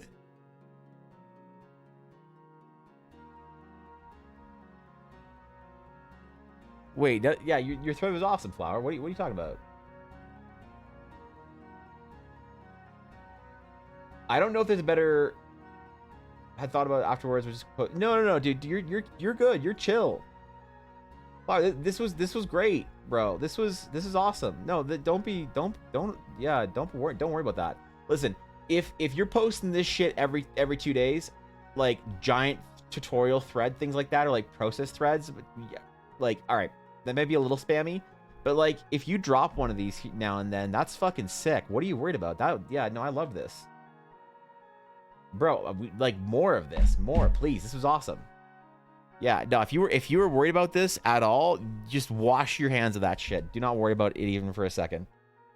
You're good. You're chilling. Like that was sick. Get mad sometimes? No, I get it. And look, hey, look, good looking out. You're like, hey, was this a problem? Is this an issue? Because you want to make sure that you're being cool and stuff. That's a lot of awareness that a lot of people don't have. Okay, but just know you're chill. You're good. That was awesome. If you guys haven't seen Flower's thread on Perspective, it's just scroll up a little bit and studies work in progress and feedback, and this is a fantastic fucking breakdown. So yeah, this was sick. This was sick. Oh shit, that's right. June 1st, the first monthly project is coming back for the Academy. I forgot. It's almost the 30th. It is the 30th. The 30th. Shit, we have one more day that okay, never mind. I gotta write a note for myself. Damn it, there's so many things to do before Diablo. Okay, no, whew, we're good. You have to see how the prints looking frames is gonna be passed down 100%. Let me see. Take a picture of it. Post that shit. I want to see, bro. If anyone ever does get stuff framed or whatever, put on their walls. I remember the first time anyone ever got something put on their wall. and posted it in the Discord. It was the person who won the Patreon giveaway for the very first month of Patreon I ever did, which was the Astral Sage. And they posted a picture of Rosa framed on their wall, and I was like, wow. That's the first person, not my mom, to put something up on their wall. That was, you know? Anywhere, Viddy. General, whatever. It's all good. Yeah, it's chill. The Academy is the Academy. The Eldara Academy Debo is returning. Yes, it's going to be monthly instead of weekly, and I'm going to be actually doing ambitious projects. Before, I left it very open-ended for people who were just wanting to dip their toes in a little bit. But Venus, if you missed my big monologue that nobody was listening to the other day on stream, I basically said that I was doing a disservice to the artists in our community. I was trying far too hard to be as general as I possibly could with art, like advice and progress, and I listened too much to the negative feedback. So Venus, I had a conversation with a friend of mine who's an artist, and I told her why I don't do detailed like tutorials or projects or things like that, and she laughed at me and she told me, I can't believe you listened to your followers complaining about what you did. And I was like, what do you mean? She's like, never listen to your followers unless you like their ideas. And I was like, isn't that like a bad way of doing it? She's like, no, because why didn't you do something that was cool? I was like, because people said that it wouldn't be cool. And she's like, exactly. Fuck them. There's other people who think it would be cool that wouldn't get it now because you didn't do it, you lazy piece of shit. And I said, wow, fine, okay. So I am going to be doing detailed, ambitious, difficult exercises to improve people who want to improve as artists, and along with myself, in a monthly format to do difficult challenges that will technically improve people. Not just design, not just whatever, but on a technical level to improve your mechanical art skills, hopefully, at whatever level you're at, whatever level I'm at. And that'll be returning. I said that would return in June when I took May the fuck off. I took May off, no Patreon. I streamed a little bit less. May was a recovery month where I tried to like get through a bunch of shit and fix a bunch of shit. You know, had some IRL stuff happen. Someone in the family died. Fuck May. May's almost over. I'm glad it's gone. Skullduggery Tom, thank you for the follow. I appreciate that. Thank you, my friend. Welcome to the Dragon's Claim. And so, but I mean, I didn't take May off. Like, I worked every day. I worked harder in May than I have ever, almost, I think. I did most days were like 12 to 16-hour days. So that I can take 2 weeks off in July or August. 2 weeks off in July or August, and look, I'm just not working for 2 weeks. But May was like about recovery and catching up and things like that. And so when June hits, we're like doing our finish challenge. Patreon is returning at a much greater level. The Discord library is returning with all sorts of cool shit. The Eldar Academy is returning. Art building is well, I didn't announce art building yet. Fuck. Forget I said anything about art building.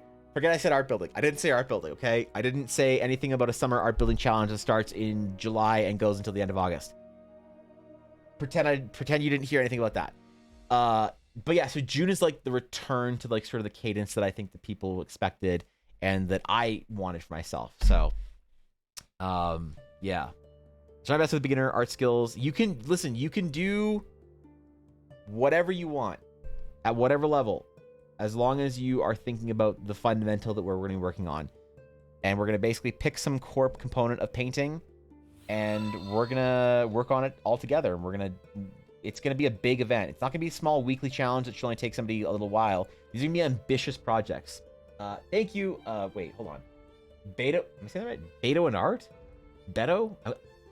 I'm fucking that up. I'm sorry. Beto. One of the two. I'm so sorry. But either way, welcome to the stream, and thank you for the follow. I appreciate that. Please let me know how to properly pronounce that so I can add it to a note so I don't fuck it up for the rest of my time. Or let me fuck it up. You know? Beto equals Albert / Beto. Did I say that right? Oh, wait. Alberto? I'm still gonna get that wrong. I'm not very smart, bro. All right? I'm sorry. All right. Albert. Got it. I'll add that to the fucking note. So at least I'll get that. Cool.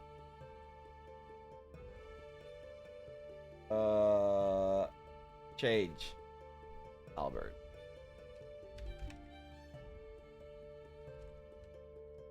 All right. I'm sorry, Albert. My bad. We're good now. Yes. Albedo and art. I like that. That's good. I heard albedo. Chill. Okay, chill. Y'all need to watch less anime. Holy shit. Welcome anyway, Albert. Thank you for the follow. I'm honored to have you. Welcome to Dragon's Claim. Hope you enjoy your stay here, my friend. Good to see you, bro. Good to see you. That way some English words are pronounced sounds like some Estonian swears. That's unfortunate, but also hilarious. So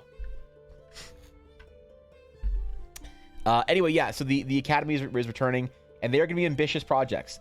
Like, for example, not the first project, but at some point in time, there's going to be a project, okay? And if I've ever been scared to drop a project to everyone, this is the project I'm scared of, because I never like to tell people they need to put a certain amount of time into stuff, because everyone has their own tolerance for what they can put in. A lot of people make excuses for not being able to put in a lot of time into their art if they want to improve. Some of them are valid, some of them are not. Whatever. It's not my business to worry about if someone, you know, maybe you're working 3 jobs and your mom is sick and you got to figure all this shit and you only have an hour a day. Maybe you play a lot of video games. You need to log the fuck off League of Legends, and then you'll have the time you need to, you know, be a master artist after 3 weeks. I don't know, but there is going to be one timed challenge coming up soon. It's going to be a rendering challenge where the point is to render something or to take longer on a painting than you ever have before in rendering and design, to go through the process of thumbnailing, of conceptual pieces, of design work, composition, and then rendering. And it's going to be a challenge coming up here probably in the fall, but it's going to be the 40-hour painting challenge. It might be a 2-month challenge. I don't know. But it's going to be the 40-hour painting challenge. I want to see... It's hard sometimes to critique a lot of artwork when it's just sketches. And so I used to have the, like, feedback redeem, which is coming back. The feedback redeem where I would give feedback on something for whatever feedback I can give, you know? And a lot of times it's hard to give good feedback when it's like, oh, this is a sketch I did in 20 minutes. It's like, okay, well, your proportions are off. Well, yeah, I mean, it's just a quick sketch. I wasn't, like, super worried about proportions. Oh, okay, sure. Then your lighting is kind of, like, wrong. Oh, well, like, you know, I get that, like, my lighting's, like, not perfect, but, like, it was just a really quick sketch. And I'm like, okay. Okay, what am I supposed to critique then? So the project for future Academy Debo Art, Eldara Arting is going to be, let's see where you're at. It's going to be called the Benchmark Challenge. I think an artist should do a benchmark challenge every single year. And I doubt many people are going to do this one. But I'm still going to offer it for those who are... Because like I said, I wasn't offering the hardcore art stuff because a lot of people aren't into that. And I was listening to complaints about how my you know, challenges were too, like, intense or whatever. So I, like, pulled them back and made them more accessible for everyone. This one's going to be, like, just for the hardcore artists. The ones who want to measure themselves and see where they're at and show off their greatness. And, like, let's see it. Let's see you do a 40-hour painting, bro. You know? It's 10 hours in the composition to sketch whatever phase and 30 hours of rendering or whatever, however you want to divide it. But this is going to be, like, a substantial piece that I'm probably going to give people 2 months for. Shit, we might even make this an event. I don't know. But yeah, the Eldara Academy Debo of Art is going to come back soon. At least for June, it's going to be a smaller project that is accessible for everyone, but still ambitious. So, complaining the opposite. I know you were, and that's the problem, Venus. Is that I was worried about trying to make a lot of the stuff I do on stream as, like, inclusive to the all levels, or not levels, sorry, all commitments of artists. Because, like, a lot of times the projects, though, require more time to actually get anything legitimate out of them. But, you know, I did get some complaints like, hey man, I would do this project, but it sounds like it's a lot of work. And I'm like, okay, how do I get somebody making art at all if they're not going to otherwise? But I'm going to stop worrying about that. I'm just going to start making projects that are going to improve those who are really serious about it. including myself. These are not projects I'm just like weirdly just pawning off to you guys and saying, let's see what you got. These are the things that I do in my month as well. The things that I am focusing on as well. You know? I mean, for May, my goal in May was to do a character study every single day, like a 20-minute character painting every single day, of just like lighting and shit like that. But I can't give that as an assignment. Who the fuck has 30 minutes a day to draw a character painting? Nobody would complete it if I like made that the monthly assignment, right? What's up, Wolf? Pretty armor. Thank you, dude. I appreciate that. What's up, Cal? How you doing, bro? Love when someone asks for a critique, then comes up with an excuse as to why you shouldn't critique X, Y, and Z about the piece, even though they are the ones that asked for critique in the first place. We need to normalize not taking critique of our work so personally, and I'm guilty of that as well. Yeah, and I think that part of it, though, Flower, you're right, and to, like, add on to that, it's also, like, you can't just ask necessarily for critique on one thing when other things are such glaring issues, you know? It's like... example of like you could say, hey, can you critique my my perspective? That's easy. But when it's just like, hey, can you critique like how this feels? It's like, what does that mean? You know? And then they don't have anything specific they want critiqued on it. If you're like, hey Evan, I just want to know about lighting and color here. I know perspective's wrong. I know all this shit. I gotta figure it out, but I want to figure out my lighting first and my color palette first before I move on to that. And then I would say you should probably fix the other things first. But you know, I can understand that, but it's rarely ever like a measured request like that, where it's like a unique situation where you could request critique on just one fundamental at a time. It's like you kind of have to respond with feedback to the entire thing, and then it's like a little difficult if it's not like a fully whatever, or like an intentional piece that's intentionally a gesture drawing, or intentionally an anatomy study, or intentionally a lighting study. And then you can obviously see that you don't have to critique the other things. So... artistry is a competitive field. Who doesn't put up the work won't make it into the big leagues, as far as I see. I mean, you're right. Also came up with a new D&D character idea today. What's your D&D character, Venus? Are they a tall paladin? In which case, shit. Is the standard ratio prep time to detail time 10 hours versus 30 hours? It depends on artist to artist. There is an artist that I knew that that worked at EA on Dragon Age. And he did around 3-to-1 time. Like he spent if he did a 40-hour piece, he would spend around 10 hours doing concept art of a character, different concept arts, armor, weapons, all that.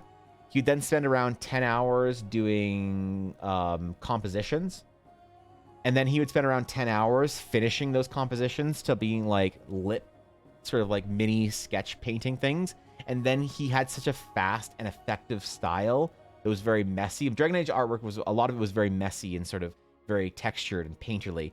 And he had a very fast and painterly and textured style. So he could then, once he was done, he could whip that painting up in almost no time, in like 10 hours. So he spent legitimately 30 hours of prep time figuring out the perfect painting to do 10-hour painted piece. But some artists will do it the other way around. Well, they'll spend 10 hours of quick sort of like managing, some colors, some this, some that, some composition. It's very loose and rough.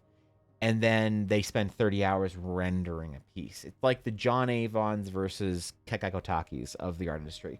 If you don't know who either of those artists are, good, because it makes me sound pretentious when I start naming artists that no one knows. But if you Google them, you'll be like, oh shit, that's a real artist. That's actually a big deal in the games industry. God damn, Evan knows what he's talking about. So I like to do that every once in a while. I just like to like throw names out of artists that I assume no one's gonna know, so that I sound smart on stream. I'm not sure if it's working, but hopefully somebody thought I was smarter than I know I am, which is a low bar though. So, Color and Lighted Guide to Realist Painters by James Gunnery is my go-to resource for when I'm trying to puzzle through lighting. Such a great resource. Plus, who doesn't like Dinotopia reference? I don't think I've ever like. Is that a book? I don't think I've ever read it, I guess. James Gurney, Pixar, right? Like most of Pixar stuff, like Up, I think was he the art director for Up? Hold on. Do I have this book?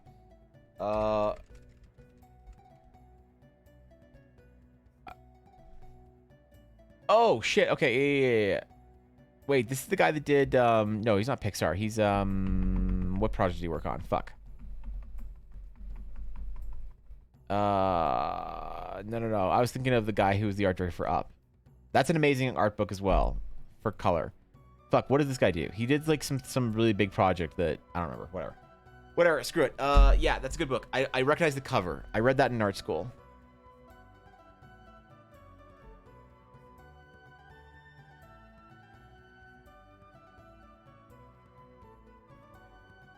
Right? Yeah. Why do I recognize this guy? Why do I feel like I've whatever. Monifus, thank you, dude. Thank you. I really appreciate that. I'm trying something new. I'm trying something brand new, and I'll admit I'm a little anxious and nervous about it. So the positive feedback really does mean a lot to me. Thank you.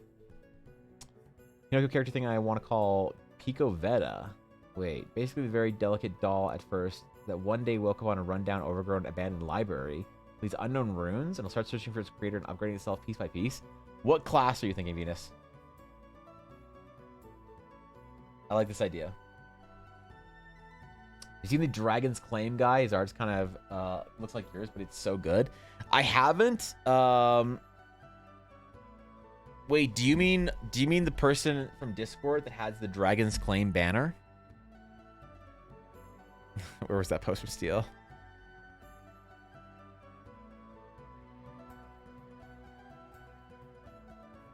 Wait, where was it? Where was it? Was it a guild chat? Yeah, you mean the... wait, this banner? This one right here?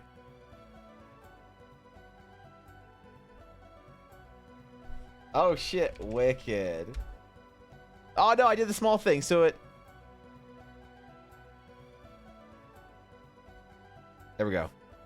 There, now it's proper wicked. You mean that Dragon's Claim banner? That one? That Dragon's Claim guy? I hear you. I hear you. Misprint, thank you for the sub to Wolf. Thank you, dude. Holy shit. Bro, thank you, Misprint. I'm honored. I appreciate you. God damn it. Misprint, you don't have to be throwing subs out there. I thank you. Thank you for saving Wolf and Dognus from the ad apocalypse that it is watching a Twitch stream without a sub or Twitch Turbo. Thank you for rescuing them. I appreciate it. That means a lot, Misprint. Gifting a sub to another person chat is like one of the biggest, most meaningful things that anyone can do, because it's like it's such a gesture, you know? Thank you, dude. I appreciate that. Thank you. Welcome both of you back to Dragon's Claim. Hope you enjoy your stay.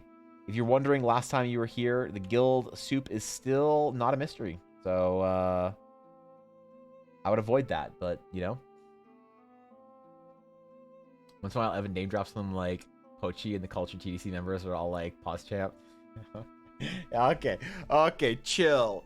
All right, we're not gonna talk about Pochi today. Okay, chill. Makes you feel better. I've been practicing my work for Project Evangeline release. All right, just chill though. He has a lot of National Geographic covers, but I feel like that there was a big project that I know him from. Like a conceptual or design project or something, Sam. Eric gets more and more gorgeous each time I pop in. Thank you, Wolf. Wolf, you've seen it all. You've seen the good, the bad, and everything in between. You've been here for every season of growth that I've had as an artist.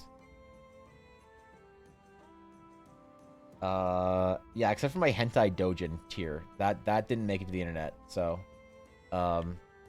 every important growth tier, though. Thank you. Sort of custom race, and I think the Artificer class, because the Artificer kind of like tinkerers. Okay, all right, I dig it. You know, Venus, I've never actually played with an Artificer in game. No one in any of my games have ever played an Artificer, so... Like in 5e. That's one class I have not played with yet in all of 5th edition D&D.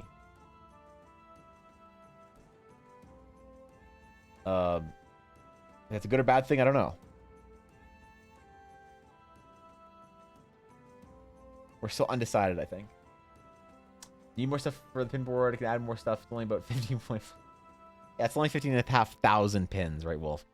No, I'm good right now. I'm not doing any like new development. I'm working on Horizon and just doing some character painting right now.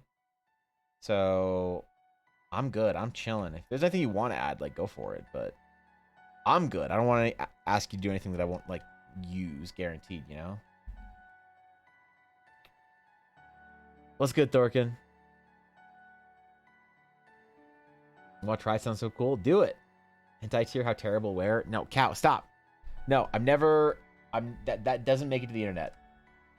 That doesn't. I will send my studies to the grave. I was gonna say the Shadow Realm, but that doesn't make sense. I don't play Yu-Gi-Oh. Artificer Amazing 10 and 10 recommend. Blackwater, yo, what's up? It was good. Artificer, look, I have wanted to play with an Artificer for the last 3 years, but none of my players are anything but cowards. So, thank you, mindless viewer, for the follow. I appreciate it. Welcome. Yeah, my players are all cowards.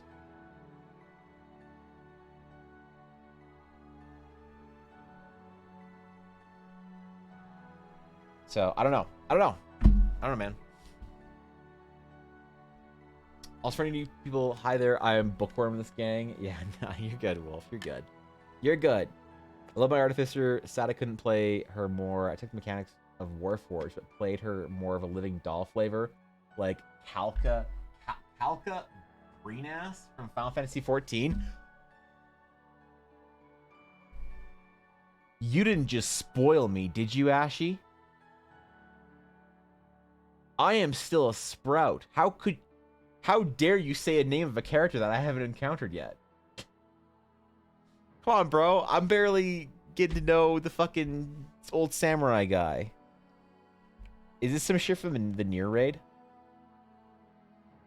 Because whenever I can hit the Nier raid, you know I'm farming that stuff. I feel bad disappearing with little notice. Wolf, you don't need to worry about it. Don't worry about it. You can be here or not any day of the week. Doesn't matter. My main concern, Wolf, is that you get healthy and happy, and that's it. That's it. All right? That's all I'm worried about. House of Brilliance are from Heaven's Ward. They're just in a single dungeon. Who the fuck played Heaven's Ward? Can you move the camera right and down a little bit? I'll make a better thumbnail. Oh, sorry. Yeah. Yeah, sick. I gotta farm a thumbnail. Yeah, guys, give me a second. I need to farm a thumbnail real quick. Are we farmed? Yeah, do we... Okay, thank you, Ashy. Top streamer Ashy O'Hart out here looking out for her homeboy. It's, brings a tear to your eye, man. Death Note 14? I mean, maybe. Because Ashy referenced something that should be from Heaven's Ward that I don't even remember. So... Apparently. Maybe we're playing a different game. How are you still a Sprout? Is that not long or to be a Sprout? You are a Sprout until you're finished Stormblood, I believe. You to have finished Stormblood and have played for 200 hours total. I don't know what my playtime is, but it's a whole lot more than 200 hours. But no, I haven't finished Stormblood, so... Which is the meme. Ella and I take the campaign super slow. We go like whenever we hit level cap, we like level our professions and everything. And we just chill, man. We aren't in any rush to get anywhere. I don't even know if we'll be finished Endwalker when the new expansion comes out. I'm a little concerned. Like Geno from Super Mario RPG, you boomer. Thank you.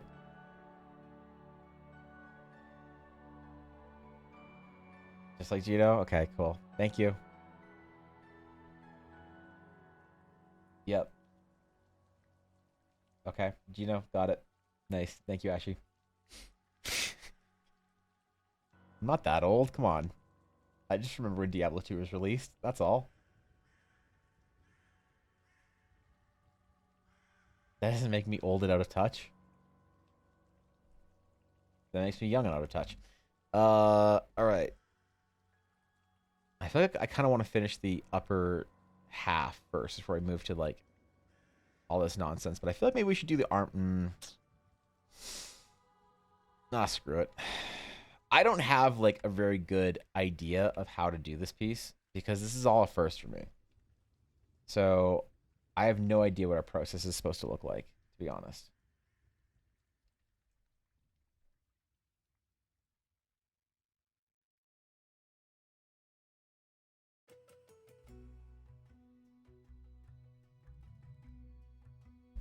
Okay.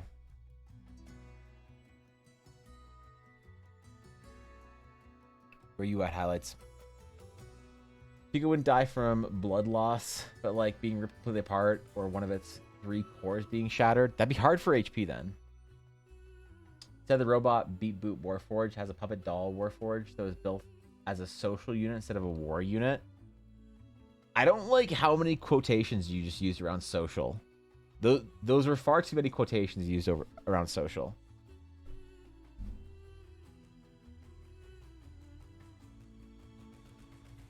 Like on a scale of 9S to 2B, where are we at here?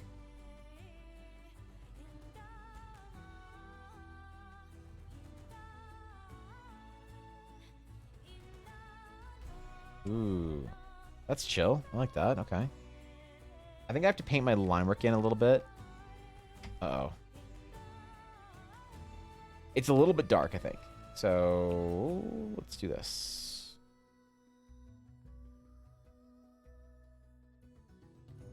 We'll need to take some time and like paint our line work out as we go, if we're gonna keep it in the piece and not just render it out.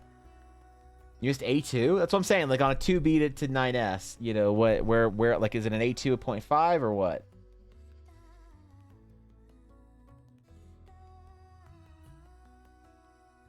Yo, what about the chick from Yorha that doesn't like talking to you or to 9S? What was her name again? Q-boot. Yeah, okay. All right. Okay. Thank you, Ashley, for keeping chat cultured. Place Warforged. You must be 18 or older. Yeah, okay. All right. Relax. Relax. We're not ruining Warforged.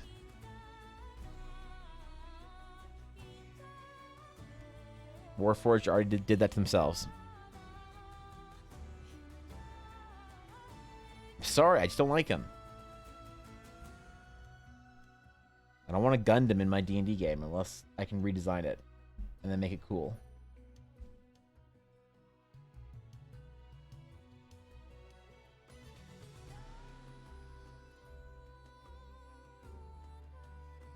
It's like almost as immersion breaking as fresh cut grass is in Critical Role, but you know, I ain't complaining about that. 21-0? How do you know that? How do you know that? That's not.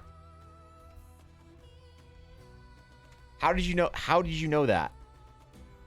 You didn't actually just know that out of your head. That you did not pull it out of the top of your head, did you? You Googled that. There's no shot you knew that character's exact fucking name that fast.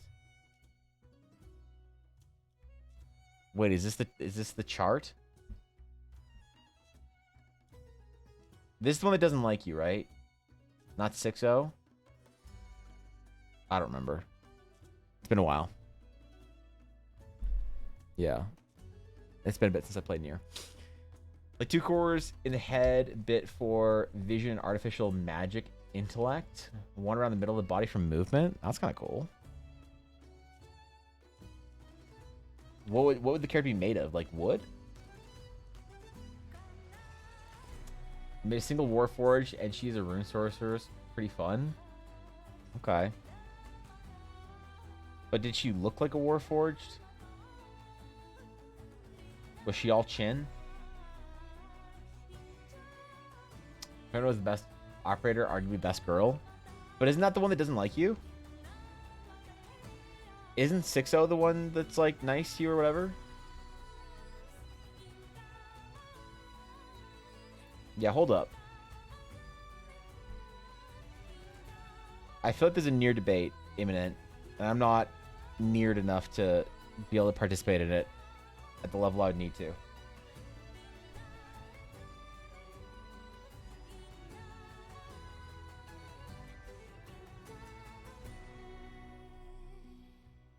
Because don't forget, I only rolled credits on Automata once. I only rolled credits the first time. I think I need to talk to Eiley on Discord and get her to spoil the rest of Nier to me, so that I actually feel like compelled to play the game. I need to risk ruining the game for myself to feel compelled to play it. If that makes sense. She doesn't like 9S, but I also don't like 9S. Okay, yeah. Wait, he doesn't become likable? Really? Shit. Okay. He doesn't have his lightning from Final Fantasy 13 arc where you finally like the character. Just steel or metal outside and a wood interior like actual muscle. It was interesting to draw. It is anatomically accurate in her concept art. That's weird. I kind of dig it. Low on BS, but also Pico levels buy armor to forge or craft a new piece. Oh, cool. Yeah, yeah. Okay, so as you buy gear and like get gear Venus, it's like you're crafting it into the character. That's cool. Kind of a dope concept. You see, my problem with 9S is that he isn't a girl. Oh, I thought that he was just like annoying and like whiny. Why? What? Ashley, I feel like there's an entire genre of manga I need to introduce you to.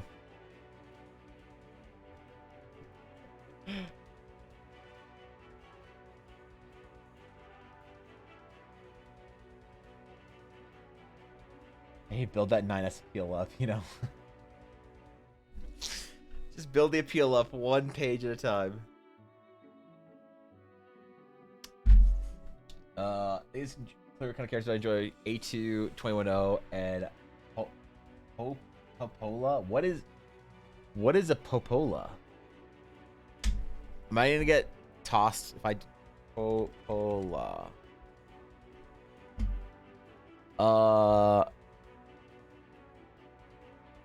Characters from Nier Replicant.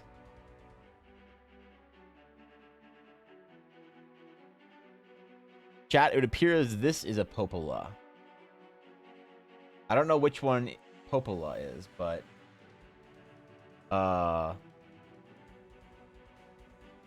yeah, they're also in Automata.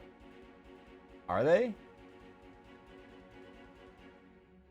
I have only rolled credits once, so I have no idea. I haven't seen them before, ever. And if they were in the first roll of the credits, I don't know. Yeah, oh shit, spoilers. BL manga? Maybe. That's among... You're not far off, okay? Maybe. They even as a D-cup appeal? Yeah, okay. Alright. Got it. Now I'm filling in the gaps here as to why you don't like 9S.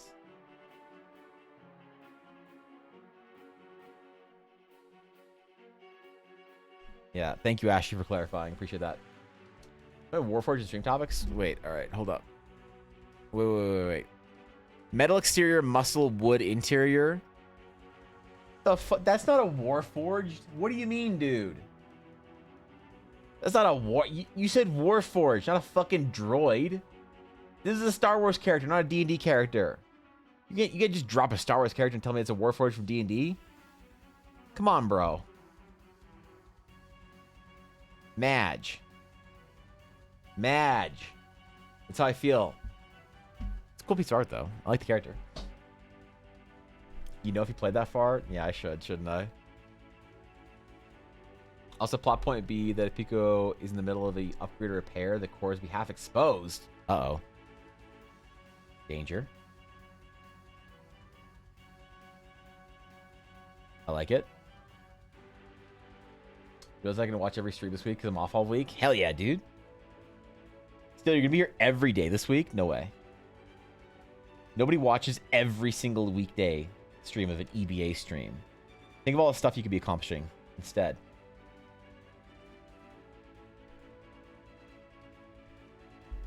You could be like, well, I don't know actually. Play Drakengard at all? I have played Drakengard, but it was long enough ago that I don't remember the story. I know it's like it all ties in with Nier and stuff like that. But like I played the original Nier and I played Drakengard and I've played a lot of those games. It's just I wasn't like I don't know, I wasn't like super not into the story, but just like super aware of the story happening at the time. I kind of like forgot about it, if that makes sense. So it's been a while. I also played what's the Drakengard that had like not the newest one, but like the most recent one ish before. It's been a couple years since that one came out. I played that one in Japanese and I missed a bit of it. My Japanese reading is not great, so speaking's okay, but reading's not great. So, you know, in cutscenes or whatever, I was cool and chill. But anytime there was like a lot of dialogue, my brain glazed. So, I could be happy to give money or buy armor. DM can kill them as soon as they start an upgrade. Why would you want to kill poor Pico? Dude, Venus. Protect the Pico while upgrading. The next 6 days off? Oh shit, alright. That's not bad, Steel. What are you gonna do with your hard spent time working vacation time? Are you gonna play some Diablo? Really remove all its outer plates one by one to replace them with stronger or lighter coverings. I dig it. I dig it. He's really embracing the TBK, the party, support the artist part. Insert Palpatine here. Very good, my apprentice. Yeah. Venus got the memo about making your character easily killable.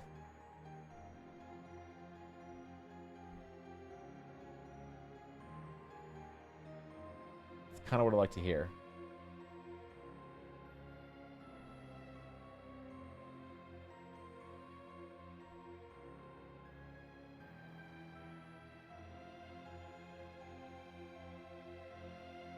I'll do some scratches and stuff on the armor as well. Some scuffs and dings and just the light picking up ever so faint of scratch marks.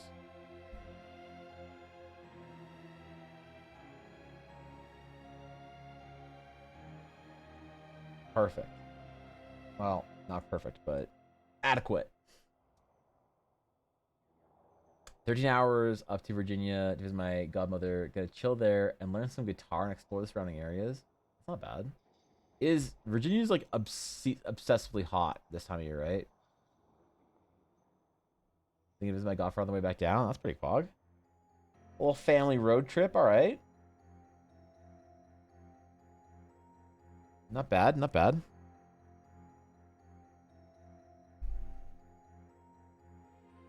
We were going to go on a trip in May to visit one of Ella's cousins for her graduation. Because apparently when you graduate from high school in the US, it's a much bigger deal than when you graduate in Canada.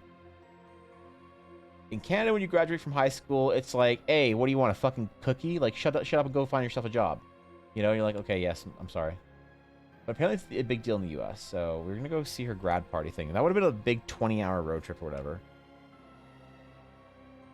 I feel like I want to do a big road trip this summer. I don't know if we got a chance to, but I'll sure try to.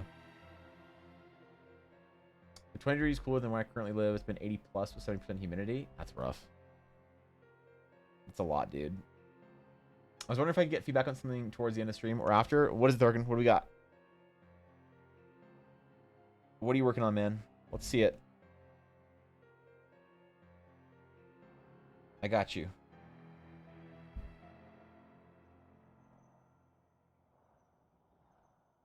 Ooh. Armor. Okay. You have to zoom out fairly often. I actually shouldn't be this, like, zoomed in almost ever, but I wouldn't have to be if my tablet wasn't so small. Itty bitty tablet problems, alright? You'll understand. One sec. Alright, post it. Let's see it. Throw it in studies, whip, and fb.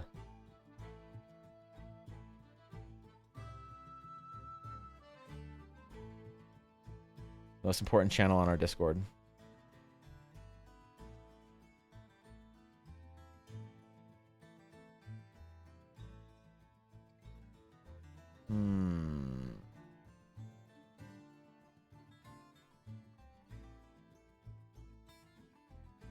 I'm gonna put a pattern on here, I think, maybe. Like in color.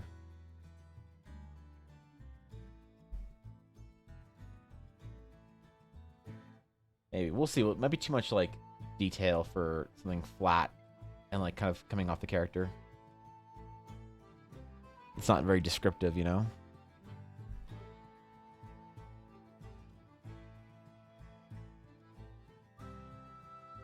There's also a lot of white going on around here, so maybe border would be good. Border of, like, a brown? There's not a lot of browns in this character. Comparatively to, like, other paladins I've drawn, so. Actually, Thorkin, I'm going to go quickly grab a new water, because mine is basically no longer ice. And has rendered me parched. So I will be right back. I'm going to do that. When I get back, we will critique Thorkin's beautiful art. Okay, BB.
Alright, I'm back.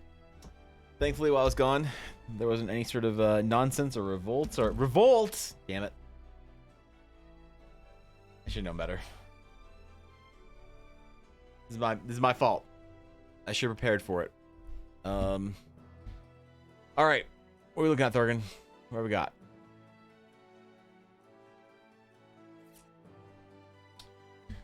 Was wondering how I could fix the shadows. They seem very soft, even the ones I made with the hard brush. Kind of wondering if it's just the lacking of colors, blood and stuff, or if the highlights are not bright enough, or it's just the raw material rendering since it kind of looks like Play-Doh with lines. Let's see.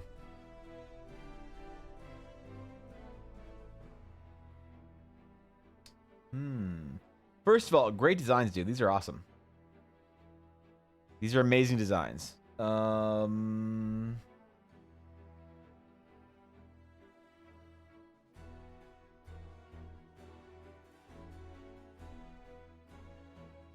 Yeah, I see what you mean. The contrast just like isn't there.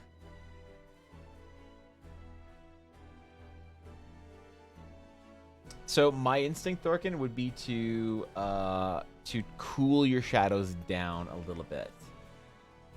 To actually try and like introduce some blue. Like you could try sampling a color or whatnot with the overlay feature. Do like an overlay layer, 50% maybe, and do like a mid blue and just try like sampling a color with that and then like working that into your shadows a little bit.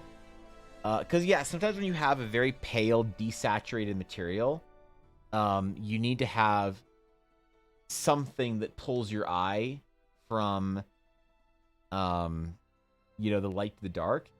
And the more desaturated you get, the more important your color choice is. So a lot of times we make up for not showing very like sophisticated color theory in our work by just having our colors be a little more brighter and impactful. But when you're working with something that's like this like pale browns and pale flesh and pale whatever tones, sometimes the color of your shadows is greatly important.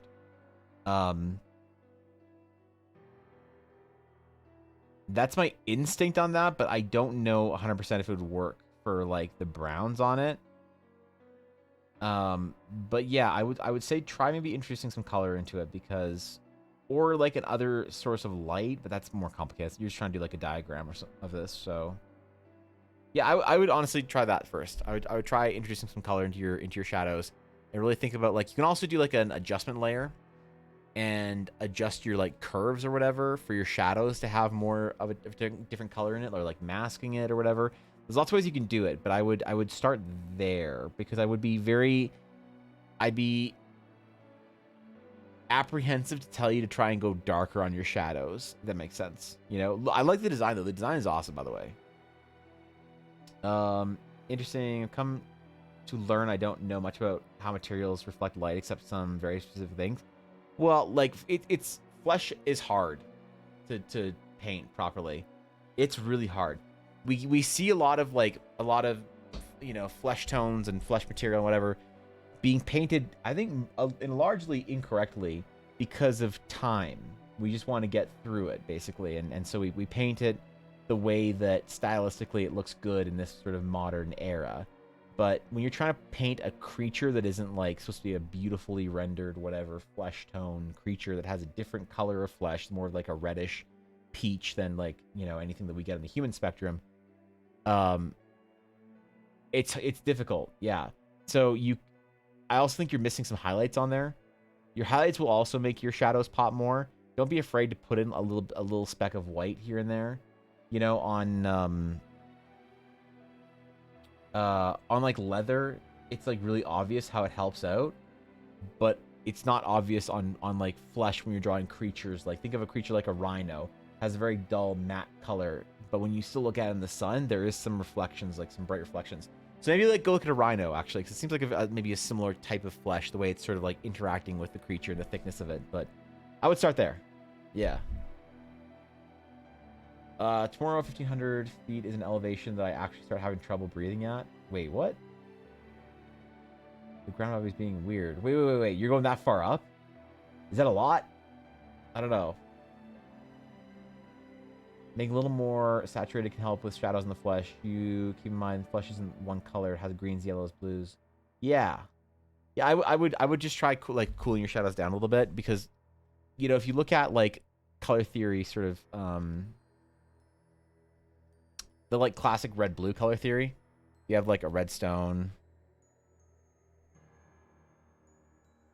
Oops. More shaly than I wanted it to be. There we go. You have like a red stone pillar or something out in the middle of nowhere.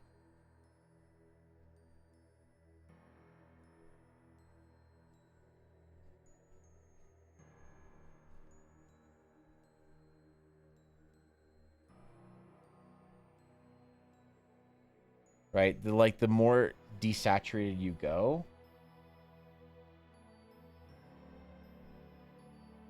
you're like, oh man, that like should be right, I guess. But like moving into blues will do a whole lot more for you when you're desaturated.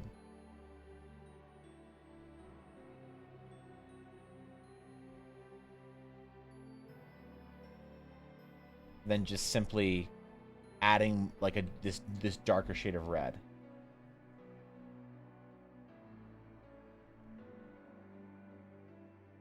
Right? If you look at it at a distance, it like, and it's kind of like similar to what kind of shade you have, a little more desaturated. But yeah, it's the same sort of principle applies when you're doing something that's not very high contrast and also isn't very saturated. Sometimes it helps to have difference in color as well. I was afraid I'm pushing too much on blues whenever I do it. I end up not doing enough. That's why I was saying do an overlay layer. Do an overlay layer and try adjusting the opacity until you get something that looks good. And then you use it to sample that blue, and then you paint that blue on the rest of the piece. So, flesh one of the things I find easier to render. Oh, it's really difficult for a lot of artists, especially if you're doing like very technically like creature flesh as opposed to just like humans. Because like humans, you always want to render beautifully. Humans are always like beautiful. They got like perfect whatever. Once you start rendering like the pig man at the bar, you know, like the Dr. Avazan type from Star Wars, then you start figuring out what flesh actually needs to look like. Especially when you're doing like beast concepts like Thorkin is. It's like actually kind of complicated, I think.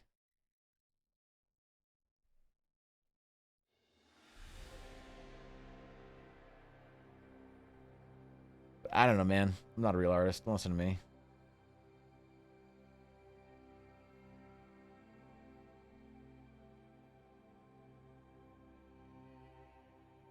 Oh, I like that. That's good. That's good. I like that. Okay. All right. We're on a roll, man. I feel it. I always forget about Terminator saturation as well.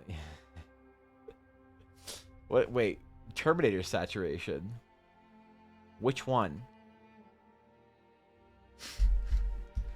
Yeah, hold up. Hold up.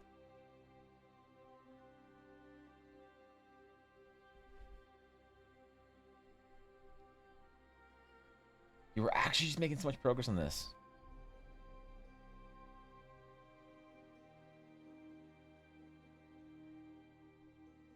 Because I have no idea what it's going to look like when we're done, I'm like pretty excited to watch it come together.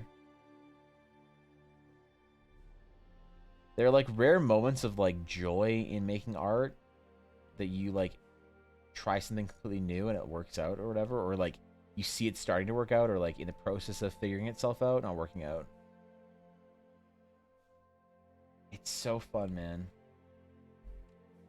It's one of those times that I love being an artist.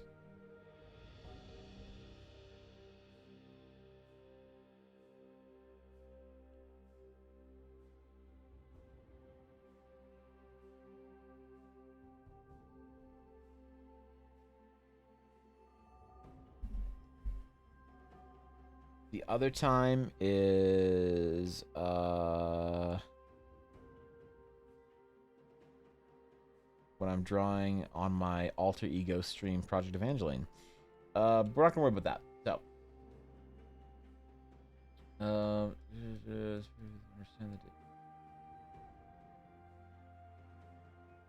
wait, stop trying to recruit Venus, Viddy. The most saturated part of things is the area between the light and the shadows. Astrid Lone has a great video about demonstrating that. Oh yeah, absolutely. That really comes through on shadows, right? I mean, like look at the saturation in Amelia's, the core shadow on her face, for instance. Now this isn't finished, but like that's kind of like it's supposed to reference sort of the light reflecting off her hair. That you build the saturation as you go close to that, and then you terminate it. Yeah, okay.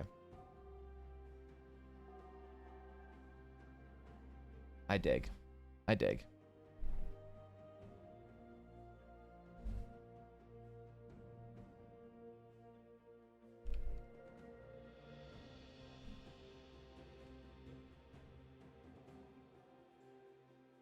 Oh shit, I gotta pay this necklace, man. Her pendant has just been chilling here, unrendered this entire time. Disgusting.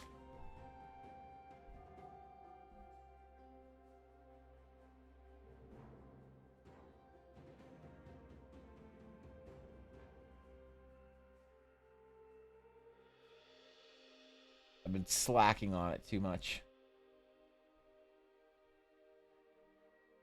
And her chain. No.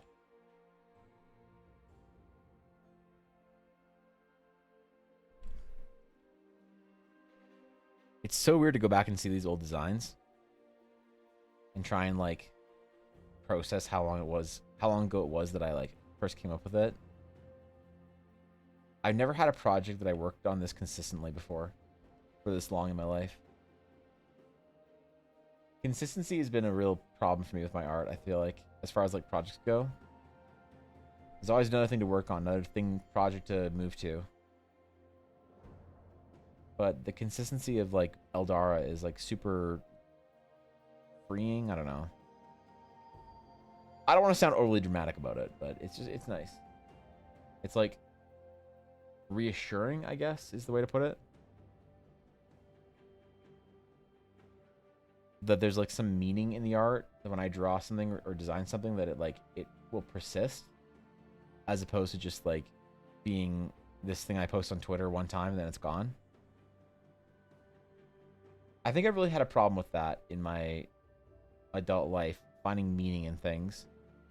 Yeah, like I was talking with Ella yesterday about how I'm having so much difficulty getting into video games recently. Like I'm not taking breaks, I'm not relaxing ever, because I'm not able to get into a video game like I used to. And I feel like there's just like a lack of meaning in like a lot of the time I'd spent in video games like I used to. I find the same problem with my art sometimes. If I don't feel like there's some like meaning in what I'm drawing, or that like isn't gonna be used for something or persist or whatever, I just don't want to do it, you know? I lose my drive. So it's important for me for my art, but I don't know how to fix that shit with video games. I think I'm just screwed in that category.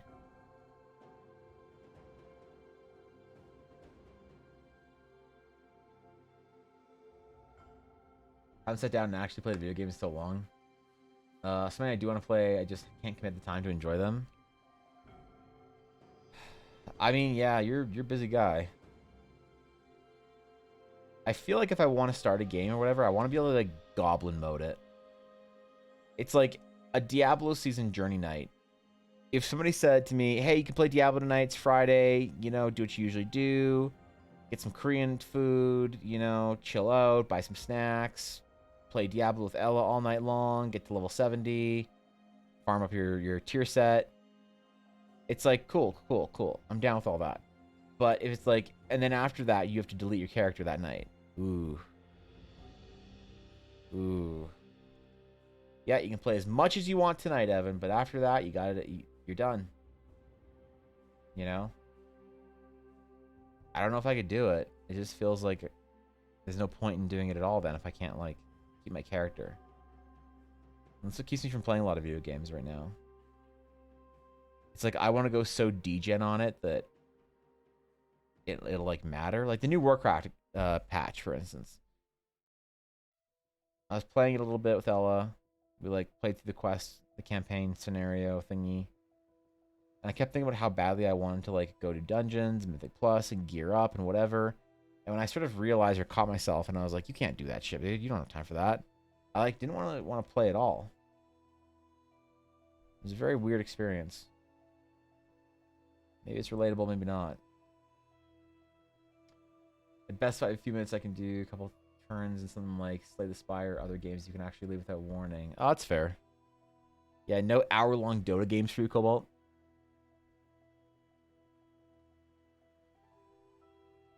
That's not in the cards? Okay.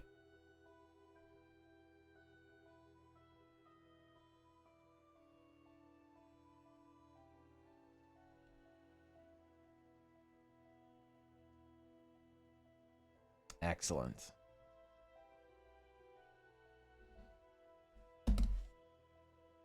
I want the gold on her armor to really contrast from the gold on her hair. I want it to feel very different. I'm trying to make sure that the armor gold is like very dull because you'd have to like if there was any gold or brass or anything like that, you'd have to like mix it with other metals to be strong enough. Unless it's enchanted. I feel like all or nothing sometimes, but that's just the closest I can imagine to what you're going through. Yeah, well that's what it is, you know? It's like I don't want to spend time on Minecraft, let's say. Finding a location. Getting materials. Building a base. Doing all that stuff. Unless I know that I can like play a lot of Minecraft over the next couple weeks, for instance. It's a common example.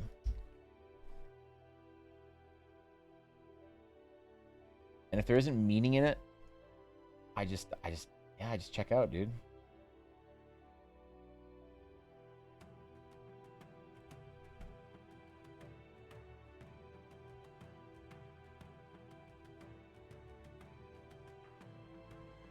I don't really know how to enjoy a game just like in the moment anymore.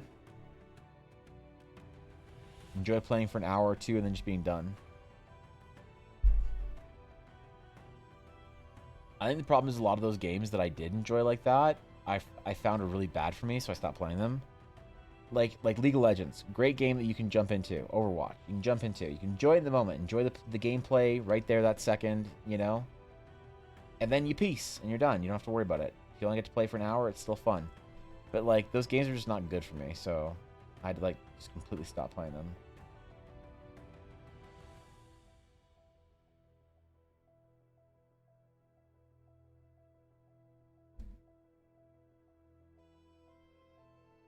Okay, I really should add the highlights in a little bit earlier because it really sells the piece. Is you getting some TTRPG time in though, failing on all game fronts? Yeah, I don't know. Like my TTRPG games are not gonna last that long. My one game is up pretty quick. It's like done in like I'm guessing next week or no, not this week, but 2 weeks from now because we do every other week. And then my other one, they're taking their time at it, but they're only going to like the end of Horizon, and then I'm done. Probably. So in like later into the summer, I won't be playing any games of any kind. I'll have to fix that.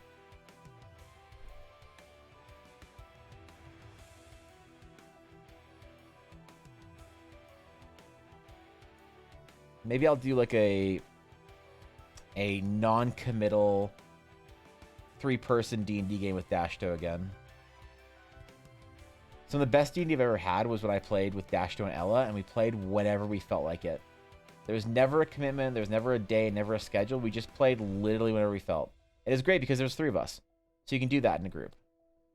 It's like, hey, like if Ella and I, if either of us are free, probably the other person is free. And then for Dashto, it was like if he was free and like the other one, like if we were free, we could play, and it was awesome. It's hard when you have a whole group and you have to make it work for everybody's schedules. You can't just do like a, hey, I'm playing tonight, who wants in kind of thing.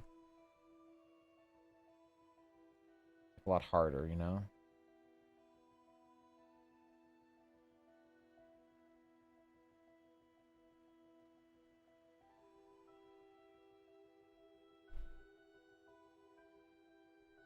I suppose I could set up like a Discord channel or something like that.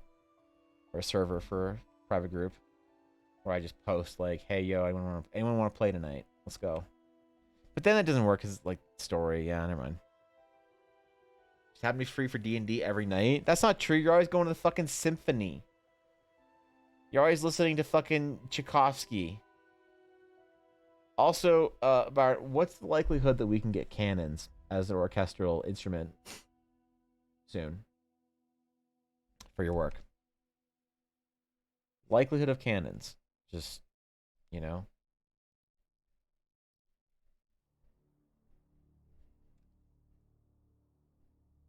I feel like I need a glorious anthem with cannons in it somewhere.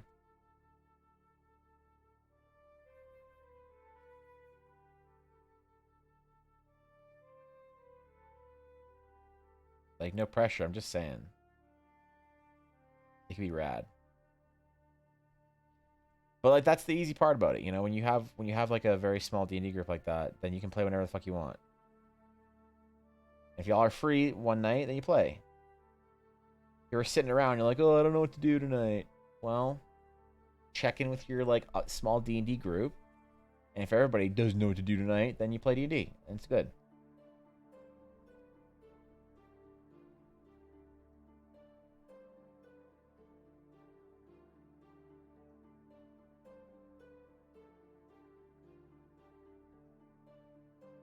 Fries on East Coast, yeah. Yeah, I wish time zones were easier, Thorkin. I'm sorry.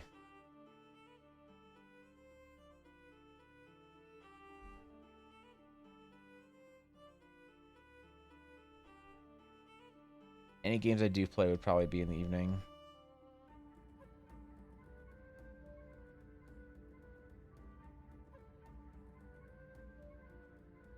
Although morning D&D is great.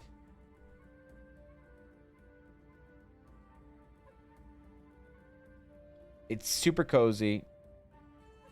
You play your game, you chill, you finish it, and it's like 1 p.m. It's great on days off, I should say.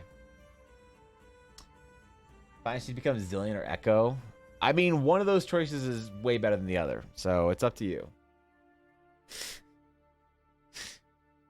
Yeah, it's up to you. One is superior though.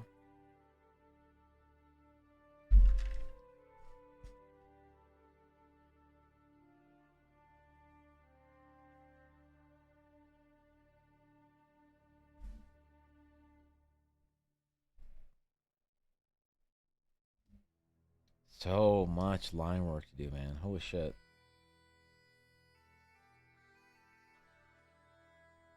It's okay, it's worth it.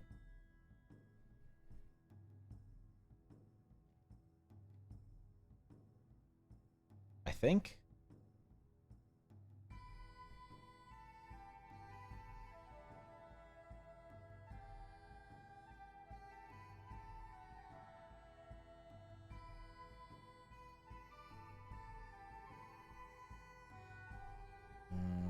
Okay.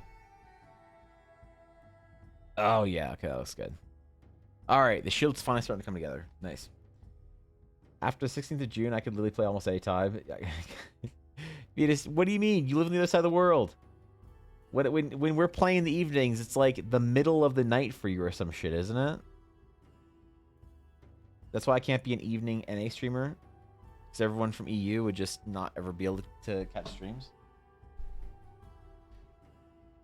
It's like TDC streams at night, I know, are just NA. Chilling.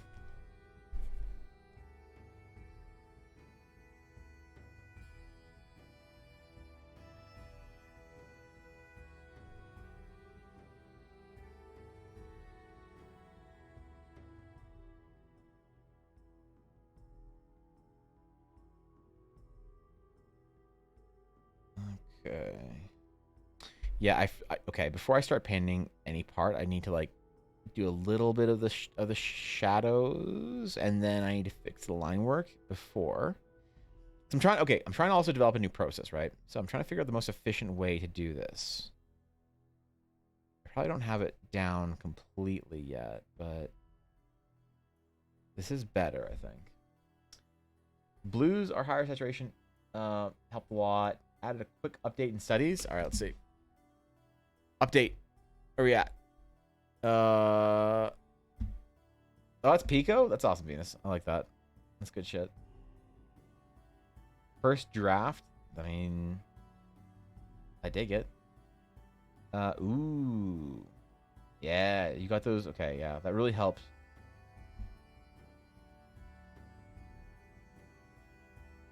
Yeah, don't be afraid to harden that brush up in a lot of places too. You know? The advantage of using like texture is because you can use more hard lines and it doesn't really like impact it. But I think there's lots of places where you could use a hard line to clean up some of that like almost bleed from the other colors. But it looks good. I like it. Yeah, shit's nice.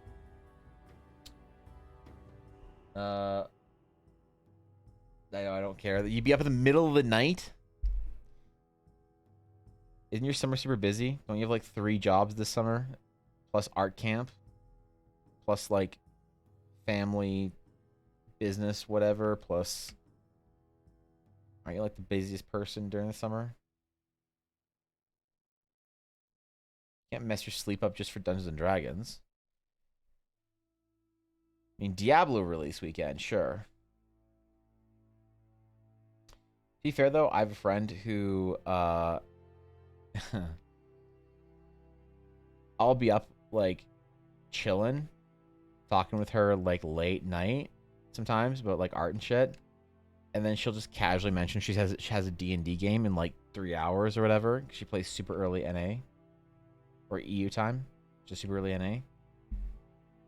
So look, sacrificing sleep for D&D it exists. I just don't recommend it.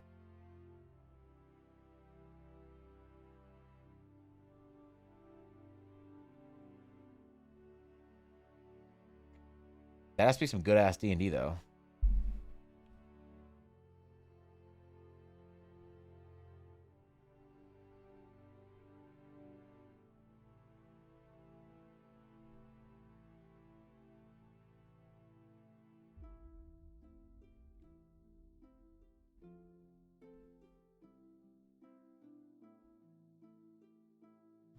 Okay.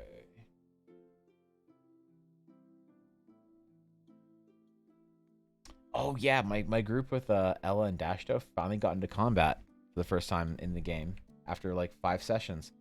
And Dashto almost died. Dashto hit his 2nd death save. Nobody in the group had a healer's kit.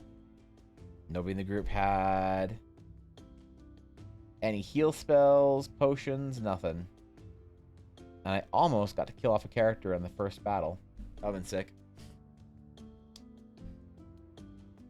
Messed up for Minecraft during school I can handle during summer. Alright. Yeah, I underestimated you. I don't understand how she does that. More power to her. Yeah. So the frames are up. Are they? Did you post a picture? Did you? Is it up? Do I siege? Holy shit. Wait.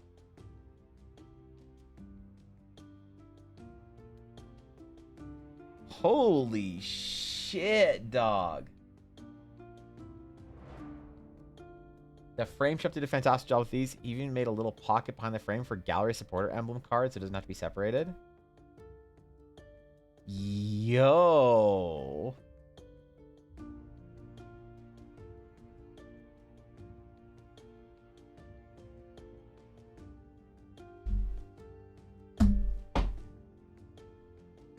Yo, Viddy. Dude, those look good, man. Visitors, how exciting.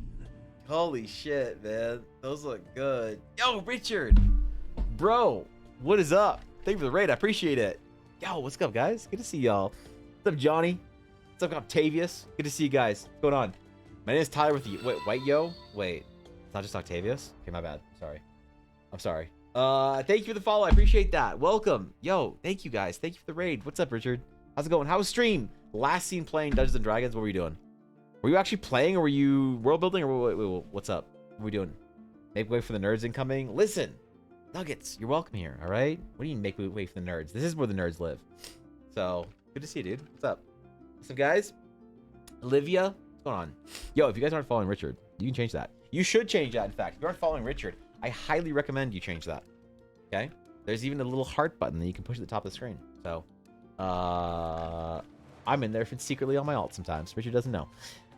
Anyway, individual full screen picture to... Did I do the Prince Justice? You did the Prince Justice, bro. These are sick, Viddy. These are sick. Want to see I was making battle maps? Really, I was just being chaotic evil and telling degenerate stories. Now, that's what I like to hear. That's what I like to hear. That's the good shit. Wait, what do you mean what? Yeah, I don't want... Dude, bro, I am never... Nobody... So nobody realizes that I watch this stream ever because I'm always in there on my alt. I'm always in there on my alt in secret. because I don't know. Sometimes I get added on my main, and I don't like to like distract from the stream sometimes. If like one of my followers is in there or whatever, like D&D streams and shit, and I get added in chat and they like talk to me in chat, they're like, "Yo, what's up? What's up?" I'm like, "No, shut up. We're watching the stream." So I'm always there on my like I'm always sleuthing around Twitch on my alt, bro. People don't know. They don't know. Making uwu noises essentially. All right, that's a VOD I need to catch. All right, that's. Well, anyway, you guys got here just in time for me to gawk at one of my dear first honored patrons of the gallery, having gotten some of my art professionally framed and placed into his home. Look at this shit, man. Look at these. Viddy, these look awesome. And after that, we're also working on a D&D character. I'm painting armor today. Richard, I'm actually making a paladin armor thing today. Finally, we're painting a color for the first time ever on my stream. I'm actually painting instead of just sketching. So this week, in fact, is a week, man. You're doing the thing. I'm trying, bro. I'm trying. Thank you again for the raid, guys. Go follow Richard. Awesome streamer, one of the best that our category has to offer. Even though I'm not in the D&D category right now. You know, I think I've ever seen you do anything in color. I mean, look, I've done a thing in color one time. It's just, you know, it's not as fast. Look, look. This is color. Look, there's a print of the Emporium in color. Oh shit. That's like the only other thing I've done in color. So, yeah, Viddy, these are awesome. Viddy, I'm honored. Viddy was one of the first people to place an order in the print store. That's why the Emporium has a little first edition stamp there. I think every single print still has first editions available. The Emporium might not. The Emporium might be the only one that doesn't have first edition still available. Actually, I have no idea.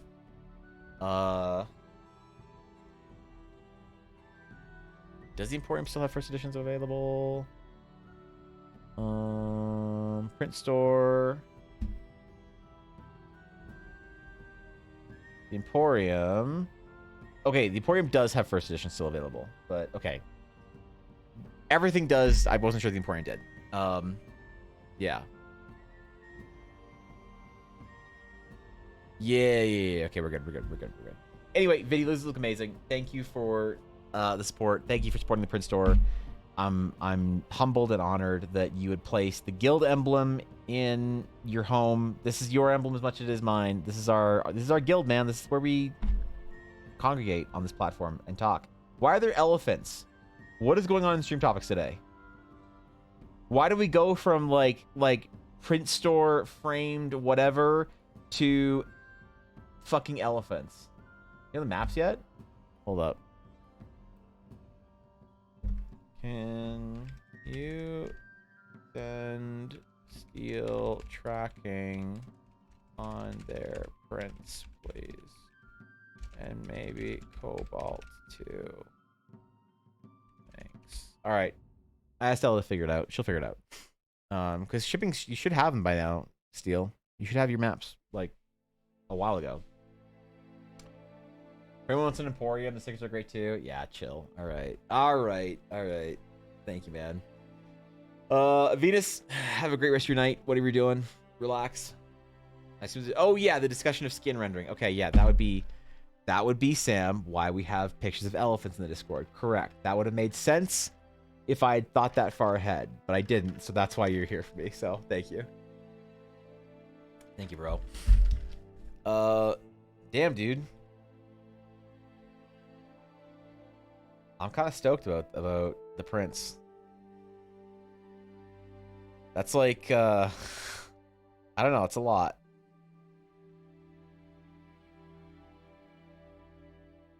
It's like so hard for me sometimes to feel like my art is worthy of a space in someone's home, but I know there are people out there that disagree.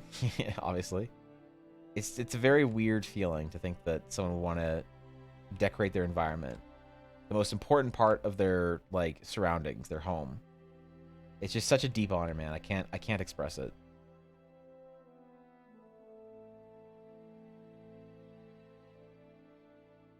Fuck. Now I'm contemplating it. I don't want to contemplate it. I have frames everywhere. You have frames everywhere of Of what, though? I know you have a couple things up, Thorkin. Is that a tracking number for someone thing I'm mailing to you guys? The fuck? Alright, sick. You're wearing your Dragon's Claim hoodie right now? Dude, Ella's Dragon's Claim hoodie came in, but mine still hasn't. I'm mad about it. Ella's came in the lavender, and I'm waiting for mine in the cream, and I'm disappointed. I'll admit the shipping from Teespring is slow as fuck to Canada, so. By the way, about my merch, seeing someone wearing the shirt I drew and humbled the shit out of me. Yeah, it's, dude, it's so, God, I don't know. Yeah, you get it, you get it. It's weird. It's weird. It's like that was the intent, but when you see it, it's kind of, I don't know. There's like so much great shit out there that somebody would want to, yeah. I still have to hang up my guild standard. I got my guild standard, man. I don't know where to put it though. I got my banner. Because like I need to put it up. What do you guys think? I need to put it up somewhere that's visible. Right? I need to put it up somewhere that's visible. But I don't know where. Because let me put it. Like hang it right now. That's lame. That's lame. I could put it up in my room somewhere in the office somewhere else here, but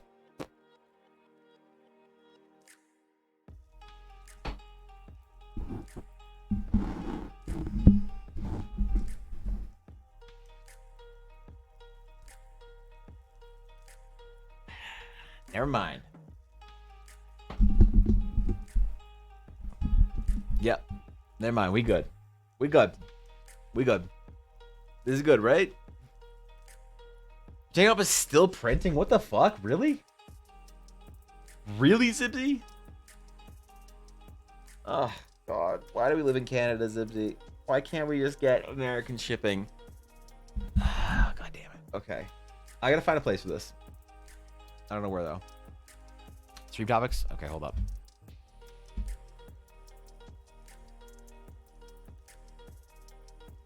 Oh, damn. Oh shit, man! Wait, you got them all? You got like all of them framed? What the fuck? That's like all of them. What the hell? Thorkin, chill. What is up with this shit?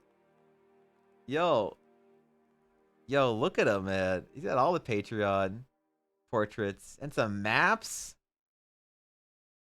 Yeah. Oh shit. That's the thing, man. Ella has a bunch of my art framed above her desk downstairs. That's weird because it's in her house. But she has some of the like one of one sketches. She has the largest ink sketch environment that I've ever done.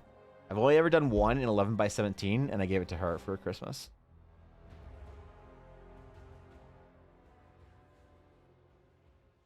That is pretty wicked.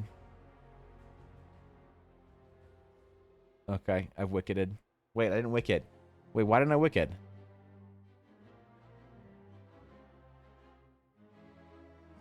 Wait, still, you're actually wearing. Oh yeah, you're actually literally wearing your Dragon's Claim hoodie right now. That does it make the stream better? Does it? Oh shit, it looks good. Steel, hey, there it is, dude. Look at it. A little Dragon's Claim. Damn, bro. I want my shirt to come. My shirts to come in because I got 3, so I can wear them like whatever.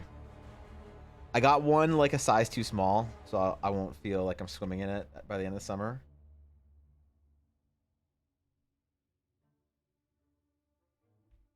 But I'm kind of bummed, man. Canadian shipping, bro. Back looks better, but I'm not taking my hoodie off in the car. Yeah, fair. Fair.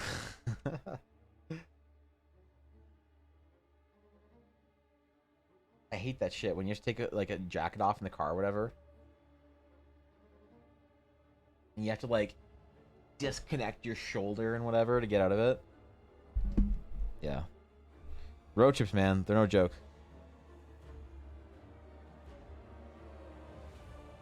All right, metal colors. Metal colors.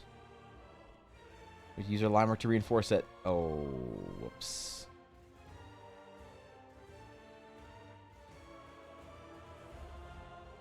Oh, I forgot. We're also waiting for all Eunice stuff from Teespring. Waiting for all the stuff that we got Una. So we're waiting on like 3 orders from them, man. It's kind of frustrating.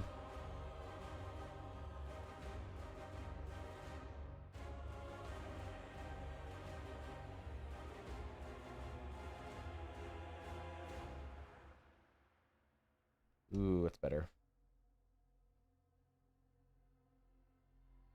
That's better. Okay. New area maybe. New area. Let's do her. Let's do her. The cloth materials maybe next. At least just a little bit. We'll get a little bit of it rendered out, and then.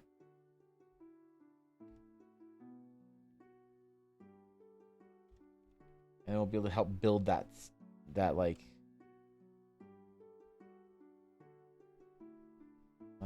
detail level across the entire thing and really figure out how far we want to go on it. But torn the sleeves on many jackets trying to remove them while belted into a car. Yeah, but you're also like 7 feet tall and you have the arm span of like 4 bald eagles. So we're talking about regular people problems here, Cobalt. Not like pro NBA basketball player problems, okay? Of course you tear your fucking jackets. You just flex a little bit and you'll tear your jackets. What are you talking about? There's my hair grown out. Might do an uppercut again. I got long hair and some are gonna make me swimming in a lake every day. What is an uppercut? Wait, what? That sounds sick, dude. Canada shipping, it's either teleported through time and space to your front door or it's lost in the void. Don't look at the void. It may stare back. Yeah. That's their new motto, man. I like it. Good job. You figured it out. Actually, with you guys in Philly right now. Lost 2 days because Sunday and holiday. Should be there the next couple of days. I'm so I'm confused.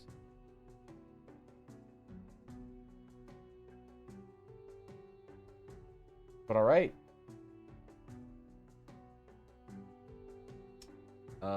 What NBA team? Yeah. I take jackets off in the car for the same reason as Cobalt, because you're also 7 foot tall. Really? Are you 7 foot tall, Blaze? And I didn't know about it. Did you get all the other height from all the other brain cell members? You just absorbed them.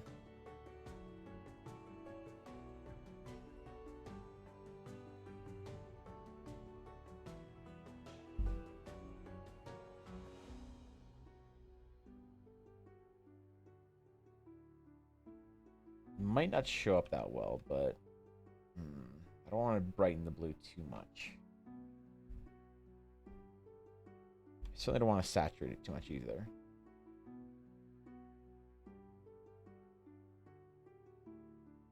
Let's do a quick little pass on it so that we have any idea what it's supposed to look like. No cap, I'm the tallest brain cell member. That's a really low bar to jump over, Blaze. So that doesn't mean much.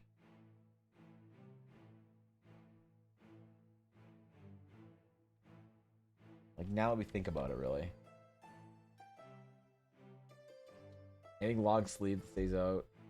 Or on until I get out of the car, otherwise I rip sleeves. Damn, bro. The worst is trying to put on a jacket or take one off on an airplane. Oh, God. Especially when there's like some like ancient old person next to you, and if you bump them, you're afraid you're gonna break them.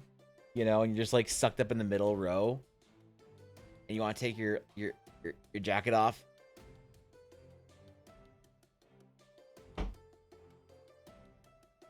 Dislocate your arm and your wrist just to get out of the sleeve without slapping some, you know, old person or whatever, unfortunately. Oh, wait. Cobalt, you can't relate to this. This is like regular people flights, not like private jets and shit, so.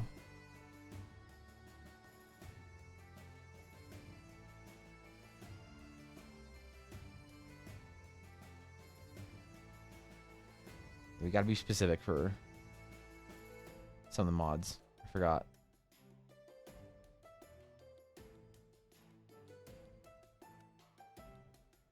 This cape is really bothering me. Let's do it next, I think. Yes. Good.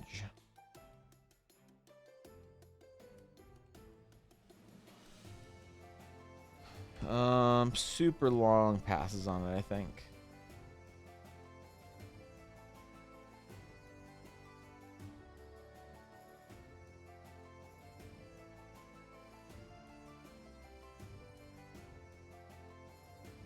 We'll start off with something very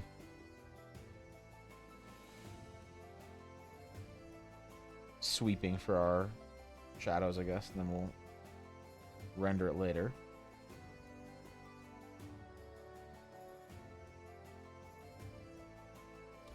Wear shirts and a t-shirt on flights. The cold air is so comfy. I've never gotten cold on a flight. Everyone complains about that shit.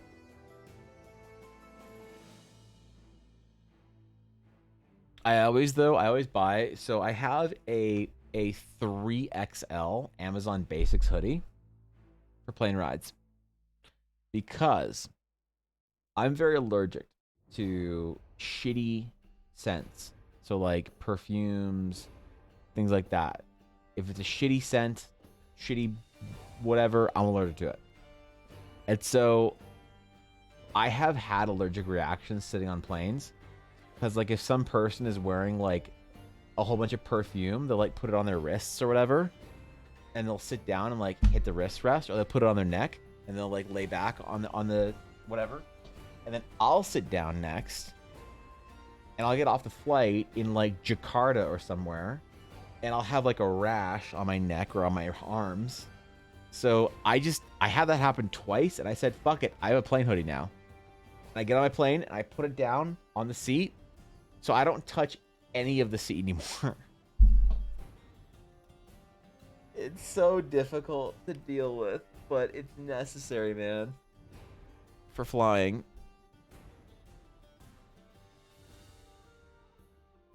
And people look at me weird. I don't care.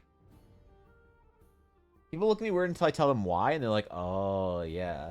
Because they don't have to know that I'm allergic. I'm like, don't you hate getting off a plane and smelling like an 80-year-old woman's Chanel? And they're like, yeah, it sucks, dude. I'm like,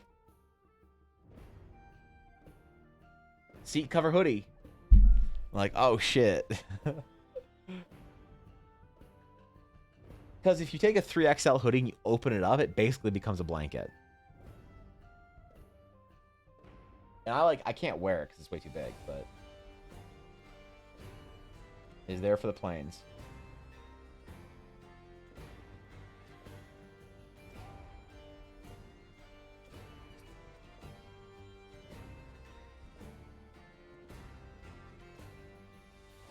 Little bit of highlight on the hips. Just some to separate the shadows, I guess. There we go. Because the gold trim does that lower down.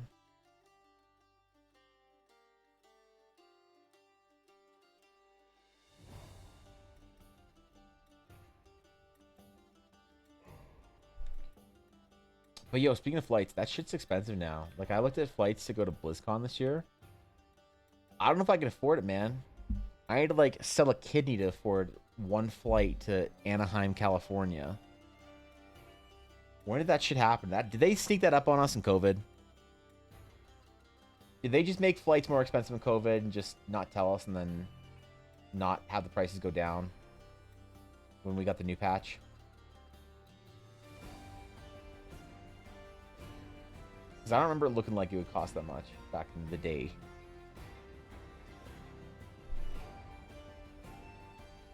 I feel like I'm in Skamaz, to be honest.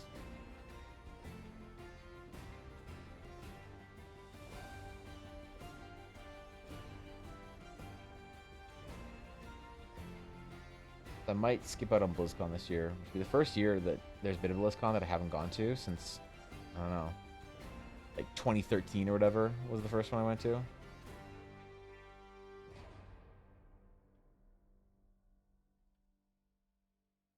Actually, no, I should look that up. Figure out how long we've been going for.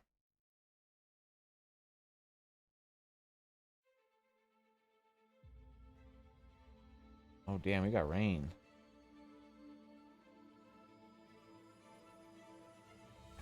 I'm going to close the window.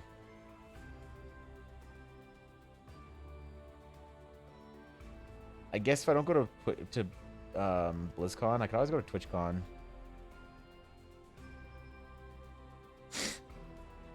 I don't know what somebody like a streamer my size would do at TwitchCon, though.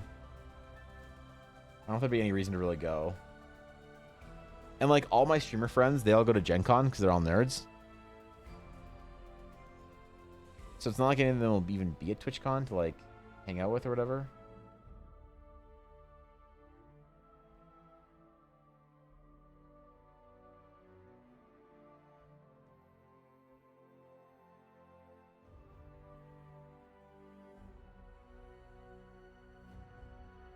Maybe I'll go jump in a ball pit and break my back. Seems like the standard TwitchCon experience. They're running it anyway.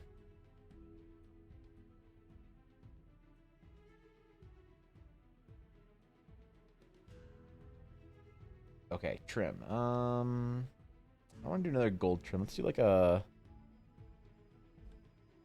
beige tan sort of trim.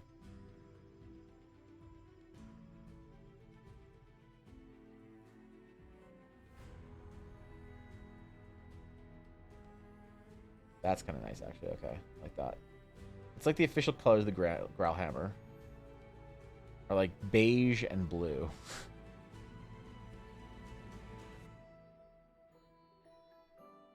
Not very inspired, but it works. You can see the TwitchCon experience, the Disneyland Paris experience, so one of them is probably going to get neglected. That's rough. I mean, God, TwitchCon's cool. But if you're just like, you're trying to do them together, they do coincide based on travel time, but I don't know if they necessarily go together as far as like attention there. But I've heard like mixed reviews about Disneyland Paris. I've heard like Disney fans be like, it's like a good, half day thing, but it's not like a full day. I don't know.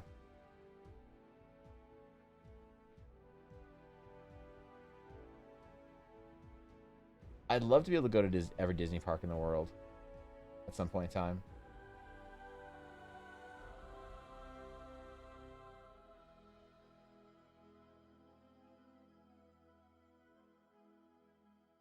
Ooh, I like that actually. That looks good.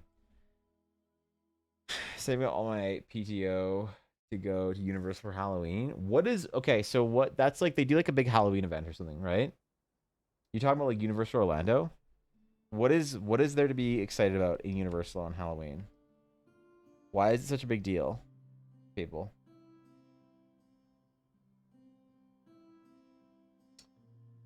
What was the snack that Ella always gets at Disney? I'll try one at Paris and let you know. It's in fact called a churro. I don't know if they'll have them in Paris though, because like they didn't have them in Tokyo. They're very like regional to the U.S. And also, if they do, unfortunately, Sam, I don't think they'll be good enough. So, you see, Ella doesn't like churros necessarily from anywhere. Like, just anywhere. We've gone out to expensive restaurants, in like Vegas or whatever. And they're like, yes, for dessert, madame, we have a classic churro,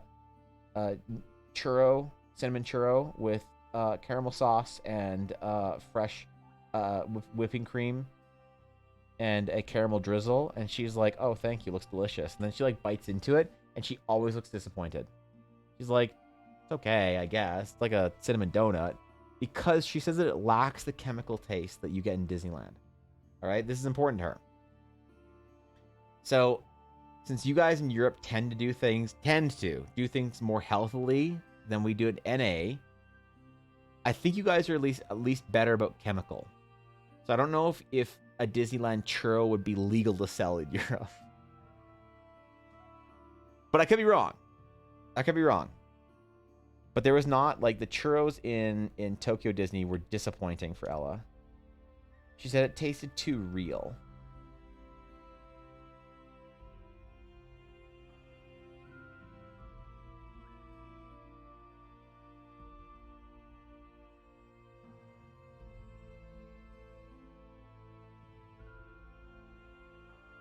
which is a weird complaint, but I guess if you know, you know.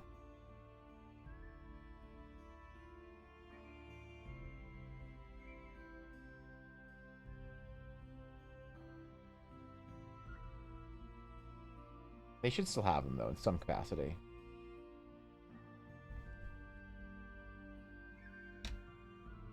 Okay, I should have started rendering the whole thing earlier because it starts to look better and more put together, I think, as we render parts out even a little bit. Even like 20% or whatever, it looks better. We try to keep the chemical thing better, but let's face it, Sunny Delay wasn't that long ago. That's true. I mean, yeah. It's not like... I guess you guys aren't as overt with it, but I don't think you guys have much better chance when you go to your grocery store of going like preservative chemical free. I'm trying to do that with my food right now. I'm trying to just remove everything that's like processed or chemical. You know, it's hard, man. There's so much stuff that's like so easy and convenient that you just want to grab like, I don't know, like a warm up, I don't want to say TV dinner, like a frozen meal or something like that. But you look at it, it's just like, ugh, God. It's everywhere, man. Making real food takes so much time, bro. I don't have all that time. What am I gonna do? Especially with Diablo coming out.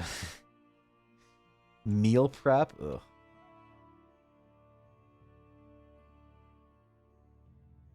I'll overwrite some churros to Canada for her. Yeah, thank you. It got to the point where I was willing to make them for her, Seal, but the problem is she won't accept any churros that don't have the proper chemical base in it. You know?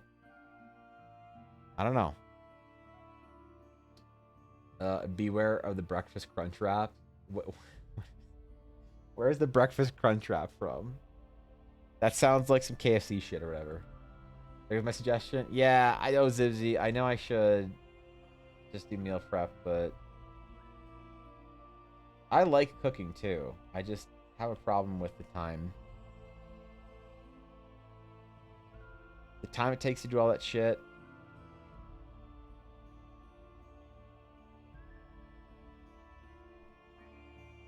All right. Piece of fabric number 2.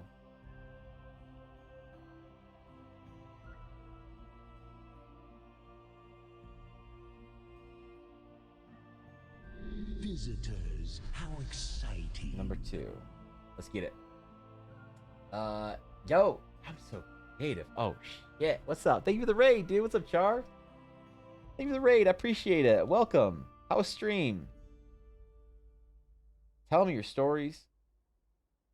Tell me of your creativity, your drive to bring something into the world. What's up, creative? What's going on, dude?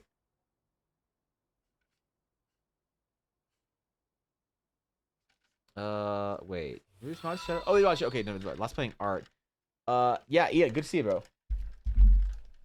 What's up? What'd you do? Tell me stories. The mod said the shout out, right? Yeah, okay. Wait, why didn't did it get deleted? Hold on, I'm just still on for a second. Why does it not show? But it shows in, okay, whatever. I'm not gonna worry about it. Yeah, wait, wait, okay, Streamlabs isn't showing it. I see it on my Twitch chat, but I don't see it on Streamlabs. Does it work for you guys? I don't get stun locked for this, but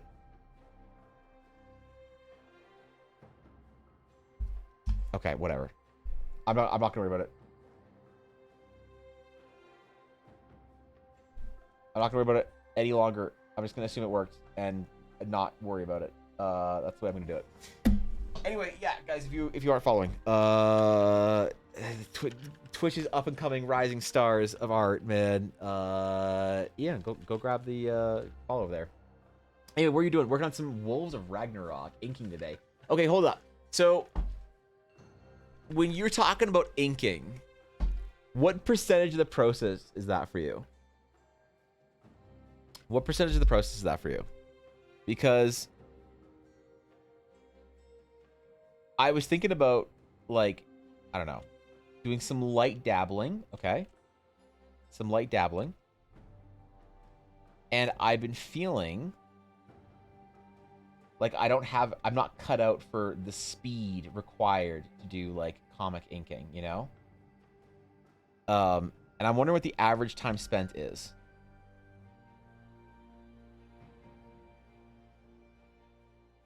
Because for me, I feel like I take way too long to draw anything out. You're slow as heck. Oh, fuck. But what is the, like, does that mean like, oh, I'm slow as heck. It takes me like 2 hours to do something. Like, is that, what's the average time here? Help me out. We see both? Wait, really? Historic, I don't see it on my Streamlabs chat. Because I have one ink piece that took me 80 plus hours, 70% was ink time. What the fuck? That's so long, bro. But inking my current piece for 10 plus? God, hold on, let me see it. I'm curious now. I'm going to your VOD, if you don't mind.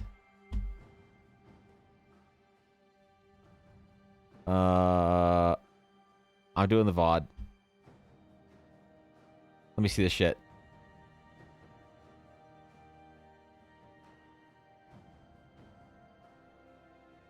Oh my god, bro, that's so good.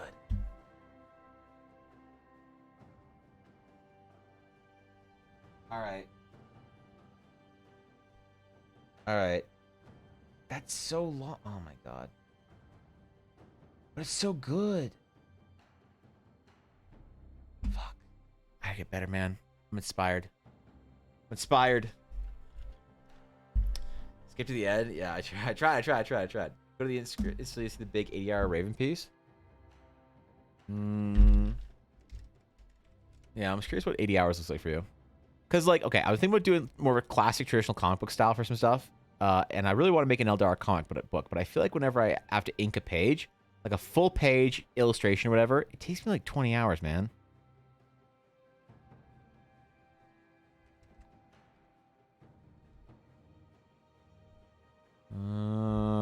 Okay, 80 hours. Where's 80? That was... Oh, God. That's so long, dude. Oh, fuck, man. That's so long. I'm impressed. Okay, okay, maybe I shouldn't judge based off your ink time, because I don't think I would do anything to that level of detail on the inking. That's like... I'm so slow, bro. That's sick? That is, man. I can't think of what the longest piece that I've actually worked on is. It's hard to tell, because I spend so much time bullshitting on pieces. Well... I appreciate the raid again if you guys aren't following. Obviously you should be. Hop over. Today we're working on color. I never do coloring. Never do fucking color on my stream. But yet, that's where we're at today. We're painting color for the first time in a long time. God knows I need to do it more. That's it. I'm committing. Every piece I do now, I'm going to color. I need to find a new style. Sort of in between painting and comic books or whatever. Yeah, but also have a great stream. I appreciate it, dude. I appreciate. Thanks for the raid. Thanks for chilling. Go relax. Rest your eyes. Rest your wrist. Art streams are a vibe, man, when you finish. Like, you gotta just, like, take care of yourself for a while.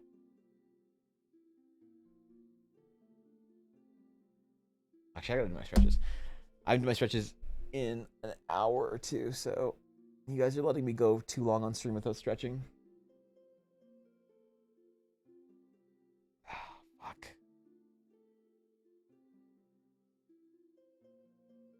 I've been trying to like integrate the wrist and arm stretches into my like daily stretching. I don't think it's been doing anything though. It's like I have to be stretching midway through painting to get like that good proper like forearm stretch in there that I need. If I can fix your Cintiq. Oh shit, Cintiqs are expensive to fix, man. Good luck. That's... Oh, I hate to hear that. You hate to hear it, man. Cintiqs are oppressively expensive to repair.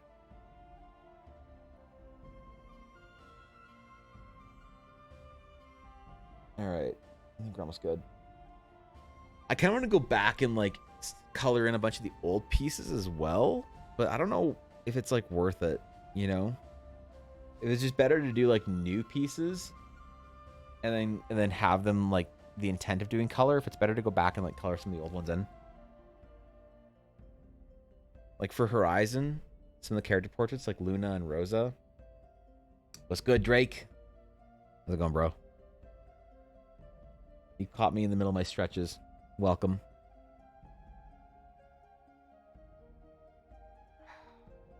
Almost done.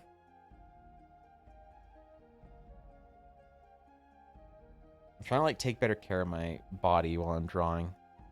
I think it's such a cliche thing to say, but like every artist, I feel like you hear old artists talk about it, about how like one day you have to realize that if you don't take care of your body while you're painting, it's not gonna take care of you. And you're like, yeah, whatever, Grandpa. I can spend 30 hours hunched over my tablet. The one thing I've never had is back issues. I hear a lot of artists need to like they like talk about posture and like proper whatever for that because they're back. I've never had back issues, thankfully, but I do understand arms and eyes. You know, one of the artists that I like followed a long time ago, I don't remember her name, but she talked about, it wasn't Astro, I don't think. Whatever, it was an artist that she said that she messed up her eyes so bad she had to take 2 months off of looking at screens. She couldn't paint. She couldn't focus her eyes for 2 months. She was like, I don't know, really messed up because she didn't take breaks. Now, like, I worry about that as an artist, but it's also hard when you're not having those problems to like do things that are preventative for the problems, right? It's like you tell someone, you're like, okay, kid, like you should do the like every artist should be doing their stretches. Every artist should be doing their stretches. But it's hard when you tell an artist like Venus, who's like, you know, a young artist that's barely started her career, to like take care of her body while she's painting when she doesn't have any of those problems. Like, how do you tell an artist to how do you convince someone to do all this bullshit, like stretches and your eyes and looking outside, doing all this shit, when they just haven't had any of those problems or anything that like even resembles a problem? You think you're indestructible as an artist, you know? You had back issues? Well, that's all right. Listen. Listen, Thorkin. Sit on my tablet like a shrimp and I have to do a back bend sometimes. I think I probably have pretty awful posture. I think I don't know how I don't have worse posture or worse back pain when I have such awful posture when I'm drawing. Because like when I'm leaning forward like this, I'm like, you know, there's like a lot of back going in there. There's not, I should be painting like this, but I'm usually hunched over like this. So that's pretty bad, man. It's not good. It's not good. I need like the Dave Greco setup where he has his tablet on the right and he has to like reach across proper artist form to paint and do that. Swimming in the sun. What do you mean swimming in the sun? You mean you're just outside? You just say I was outside, bro.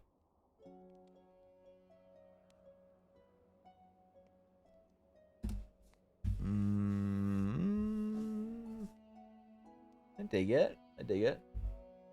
Actual Igor, though, fortunately.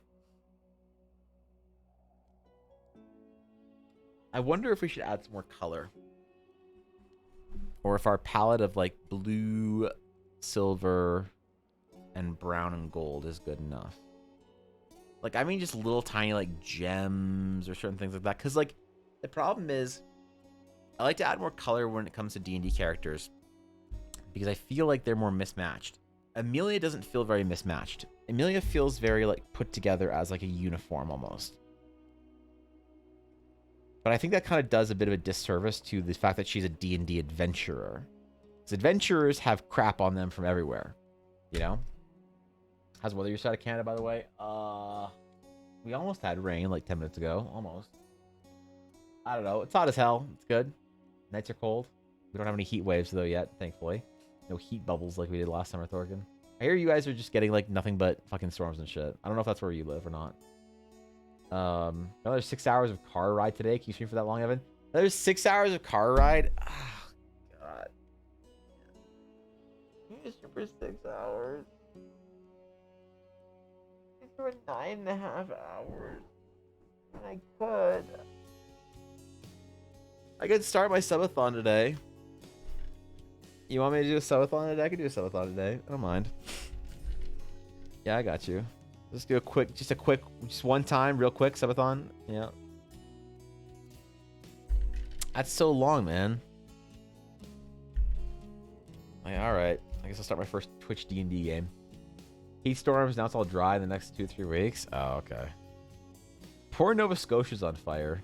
For our American friends, Nova Scotia is a city in Canada.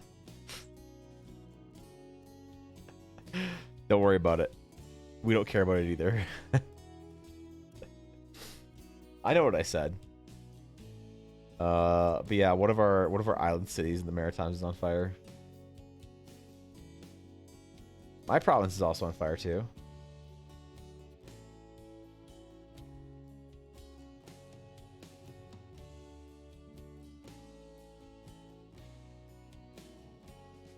Oh yeah, province is the hipster word for state, by the way. Sorry, just said that as well.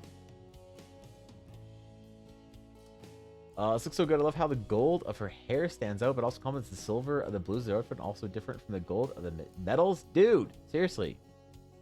Honestly, that's... I appreciate that. That means a lot, dude. Thank you. I'm trying my best right now, and I'm very nervous about it and anxious. It's fun, but it's like a fun anxiety, but it's still stressful. So I appreciate it. Sometimes a little bit of positive feedback midway through like the difficult parts of like learning a new style or whatever, kind of like take you out of it for a second, you know? It like removes you from what you're doing for a minute just to recenter and enjoy the process. Have a little bit of faith in it. So thank you. That really does mean a lot to me.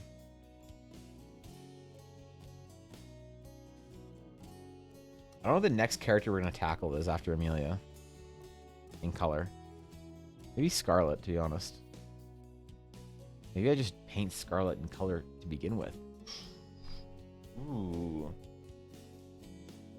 I've been on the run for 8 hours? Dude, that's such a long car ride. How are you doing this all in one day? Why are you doing a 14-hour car ride in one day? Like,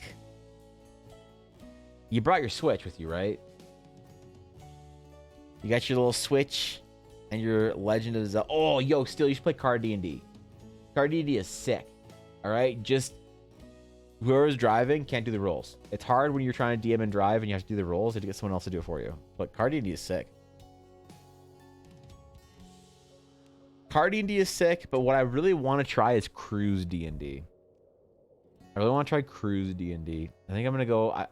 I've been talking about doing a cruise with some friends at some point in time, because we might have an in on the super discount, and we've yet to meet our friend's fiance, and so we're thinking about doing some cruise D&D. You know, I wonder if it's better than Card D&D.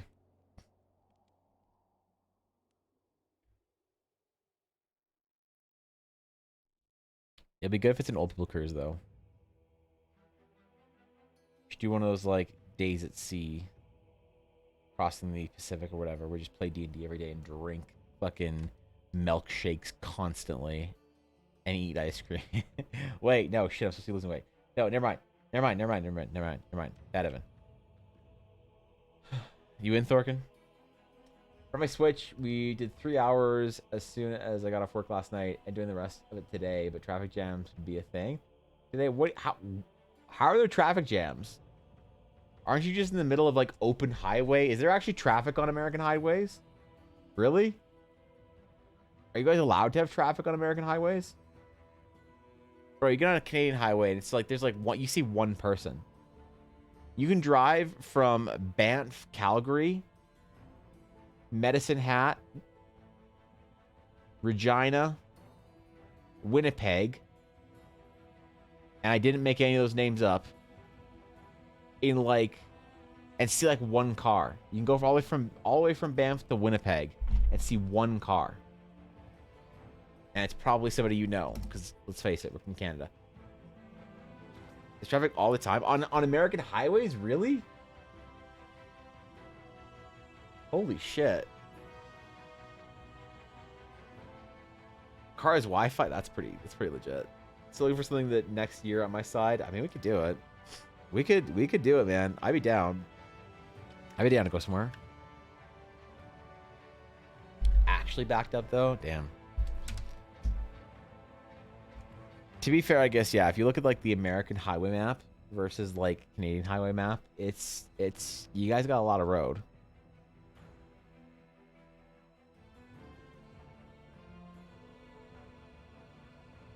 There's like 2 main highways that go through my province.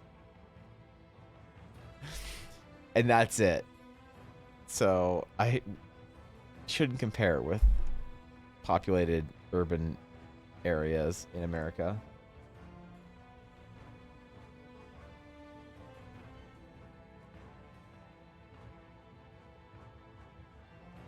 Wait, so does this mean I secretly don't want to go on a road trip to the US? I'll have to deal with traffic and shit? Really?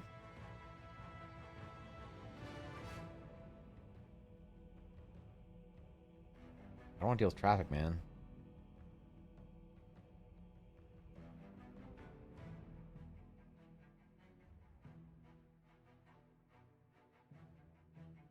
Alright, select the boots, and we're good. Yeah, it kind of sounds exhausting to sit in traffic on a long trip.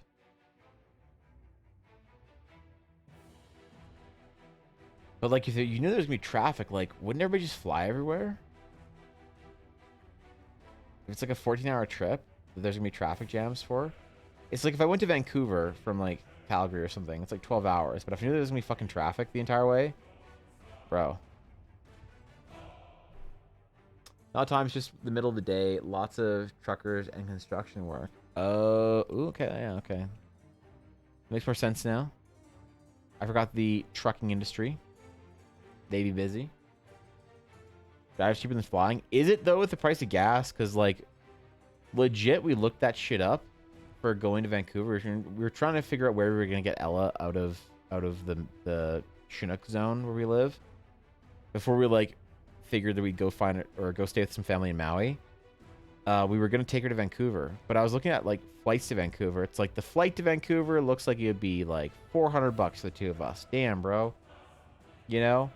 And then it's like gas to Vancouver was like $300. We're like, wait, this doesn't seem right. This wait, hold on. The gas seems too expensive.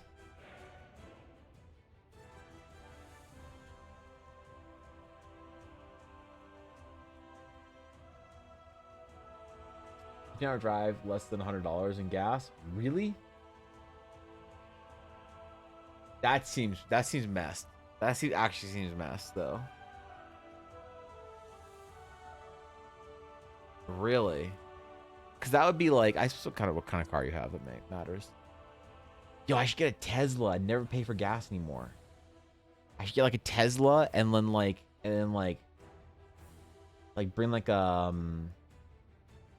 have this like power bank for hiking that's got a little solar panel on it. I don't know if Teslas can charge through USB. I'm not sure if they can charge through USB, but that'd be sick if they could.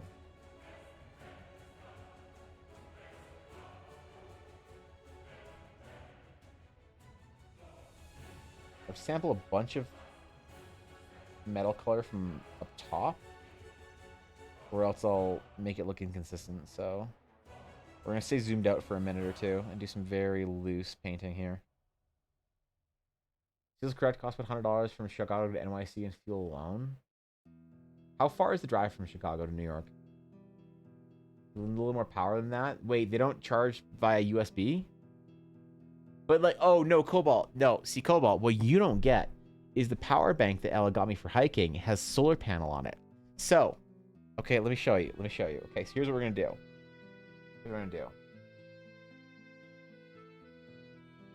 Okay. So we're gonna get a Tesla. All right, we're gonna get like a cool Tesla with like 6 wheels, and like a whale tail spoiler from the 80s, and like one giant window. All right, so here's what we're gonna do. We're gonna get the little USB power bank. It's got little solar panels on it.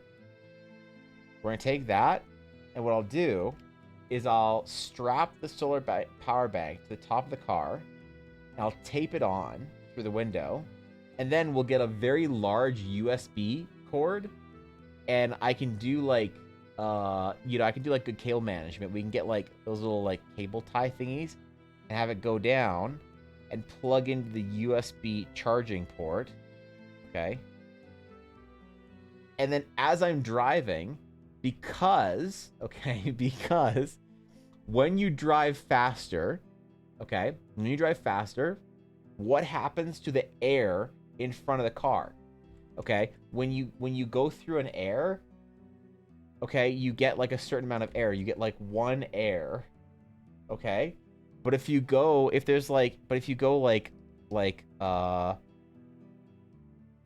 go like 66 mph, that's 66 times 1 air. So that's 66 times 1 air is 66 airs. Okay. Okay, so hear me out. Going past the car.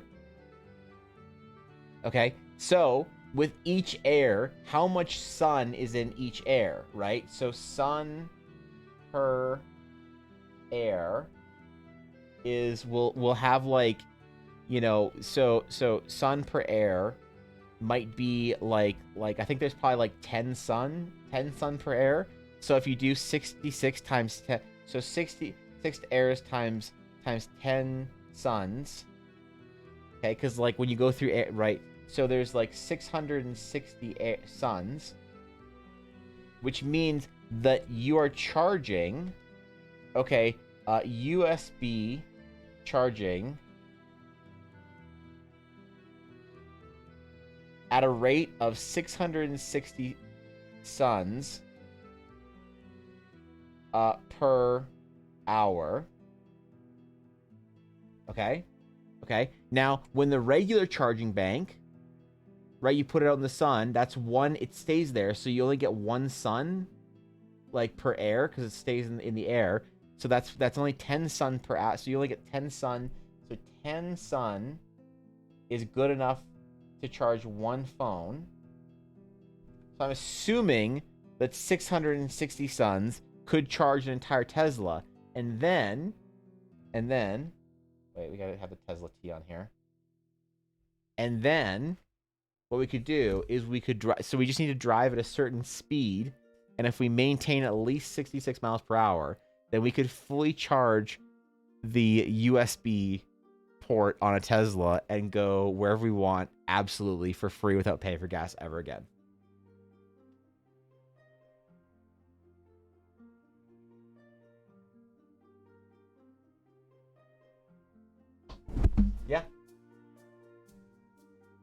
Yeah, if you have any buddies at Tesla, Cobalt, tell them I figured out how to increase their business. Yeah.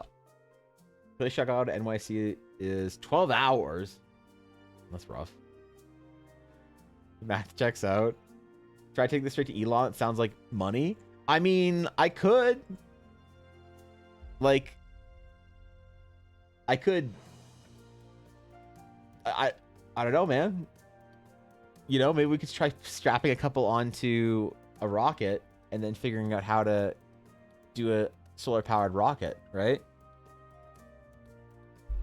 Whenever you brake, you can activate your F1 KERS system to generate even more electricity. True.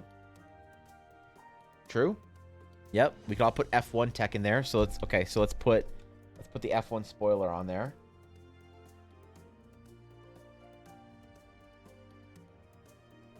Yep.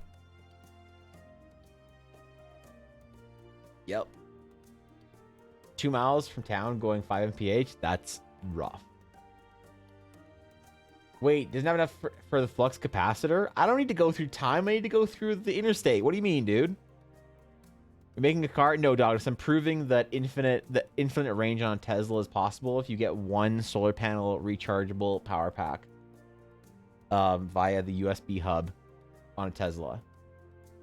So, and like,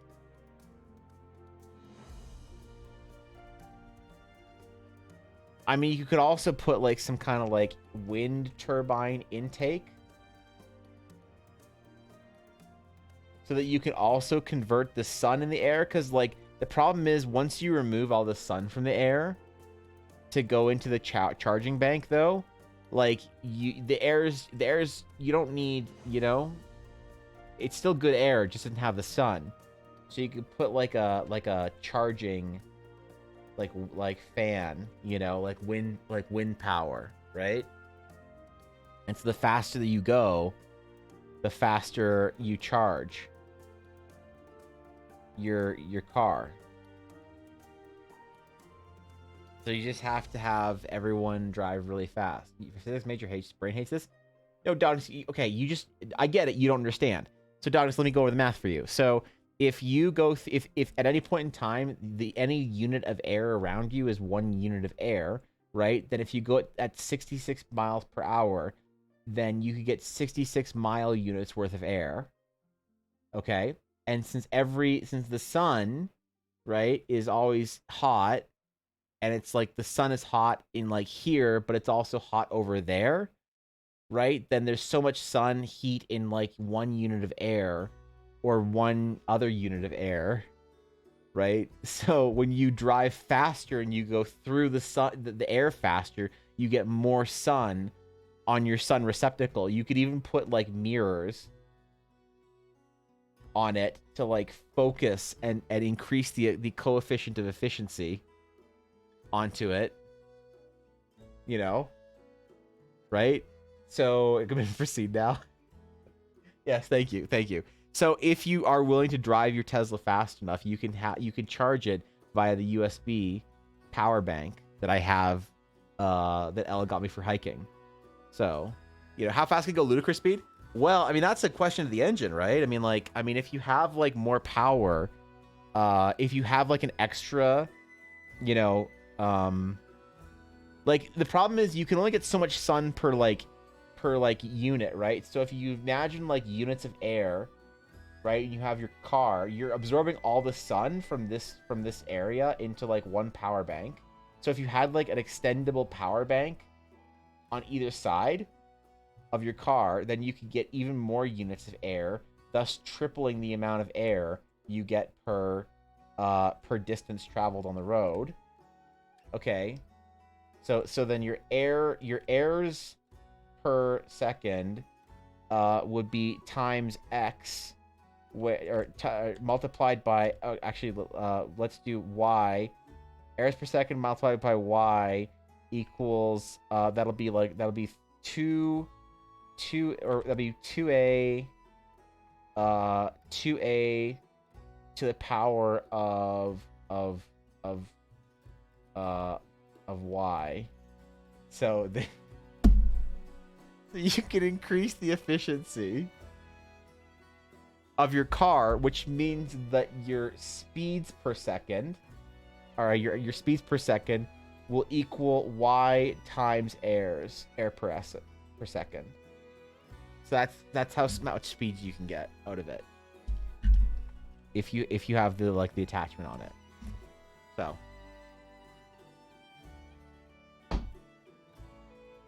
I am still pursuing my physics degree, by the way. Yeah. No, the law of conservation of energy does. No, that's what I'm saying. You're conserving the energy within 1 unit of air. So, yeah. What's up, Fox? Lightyear's producing an electric car that wouldn't need to be charged for months if your commute is less than 22 minutes a day. Well, see, self-taught in physics. No, I'm going for I'm going for a degree soon. I decided that I'm going to go get my degree in physics over the next 10 years. Before I'm 40, or I guess less. Before I'm 40, I'm gonna try and earn earn an actual degree in physics via online courses. So, good luck with your degree. Yeah, all right. Listen, if you just listen, I get these concepts are a little bit large for, you know, for your average physics enjoyer. So, you know, that's come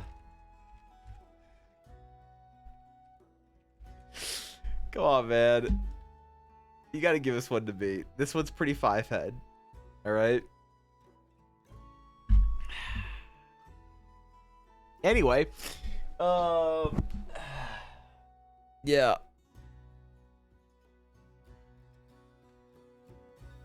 Don't worry about it, man. People don't believe in me. I don't need them to.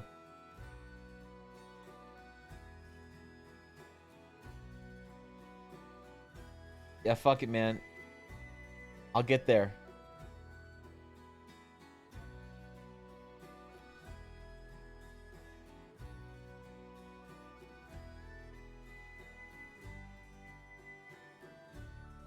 I learned all my physics from art.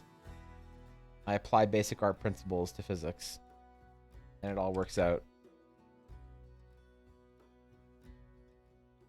Fox knows. Warhammer Orc style cars? Yeah, apparently. Less spikes, more solar panels.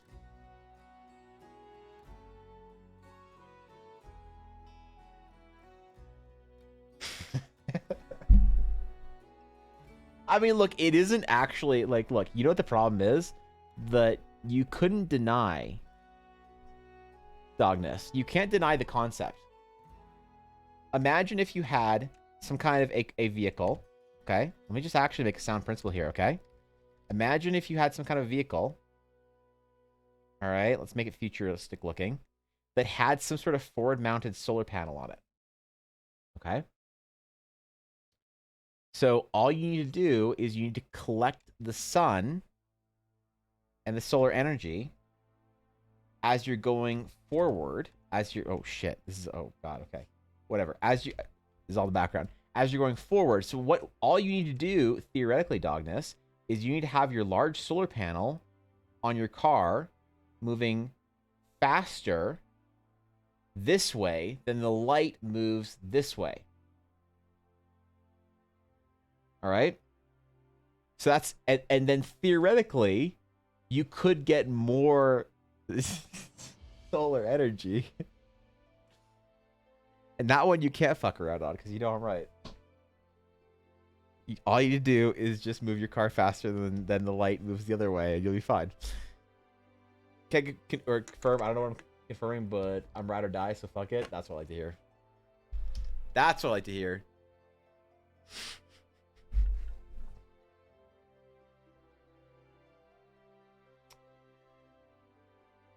That's why Fox is the real one.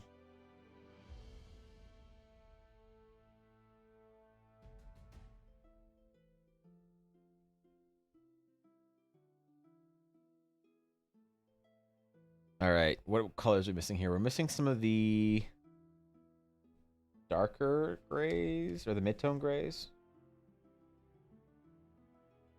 Blue shift the light to get more energy. My god, his brain is too big. Look. You thought I'm messing around. All right. You thought I'm messing around.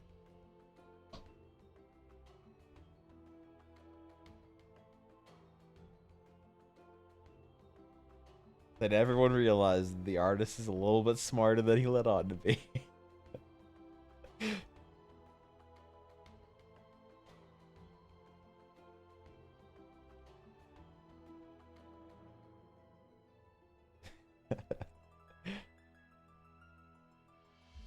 That's how I'm planning to solve interstellar travel.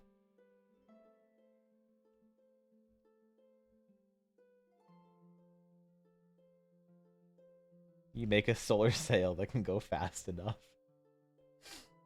FTL's kindergarten level physics, true.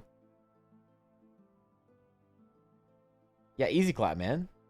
Exactly. Alright, how much gold am I gonna put on this thing? Probably quite a bit, I think. I didn't do enough trims of the gold on her chest piece, just the 2 pieces. But I think that like there's more on her gauntlets and shield, obviously, that we need to reference. At the very least, reference the same amount of gold material on her boots.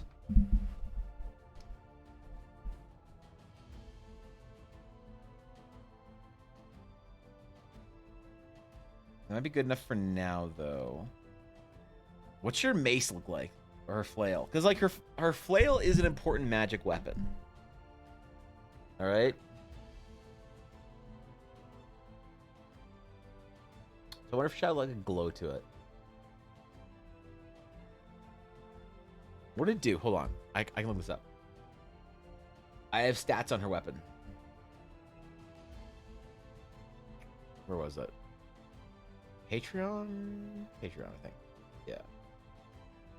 Amelia Hearthwood. Aha. The Flail of the Growlhammer. A +2 bonus to attack and damage rolls. While attacking, the chainless weapon extends to your target, increasing the range of your melee attacks by 30 feet. That's right. This allows Amelia to basically attack at range. I love the idea of that. I love the idea of like a paladin with a giant flail being able to like whip things from across the room. When you make a successful melee attack with this weapon for the first time each turn, you may immediately make a second attack using the same roll against another target creature within range. Right, so the idea or the theme of the flail was you like shoot it out and it hits one thing and then you can whip it over and it deflects and hits another person, then retracts in. Is that a bit powerful? Maybe. Can you use like attacks like Divine Smite and stuff with it? Maybe. That'd actually be sick to be able to Divine Smite at range. Alright, so maybe like some kind of a yellow, gold glow, something. Let's try.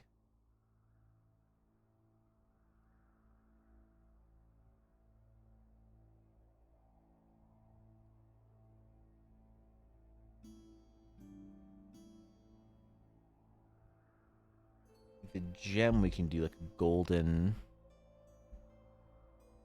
bright glowing. Ah, fuck. There's so much line work in here. Shit.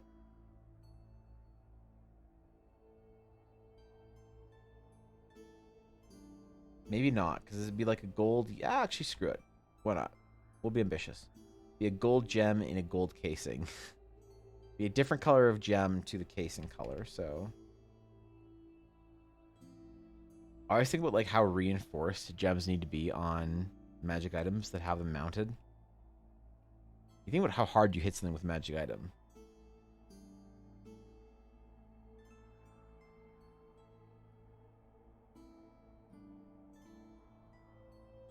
Various weapons or whatever. Sword canes, armor, gauntlets.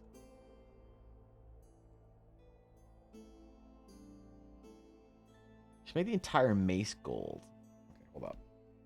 Or flail, sorry.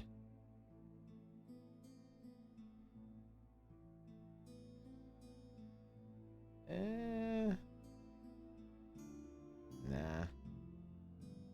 Nah. We tried it. What about, I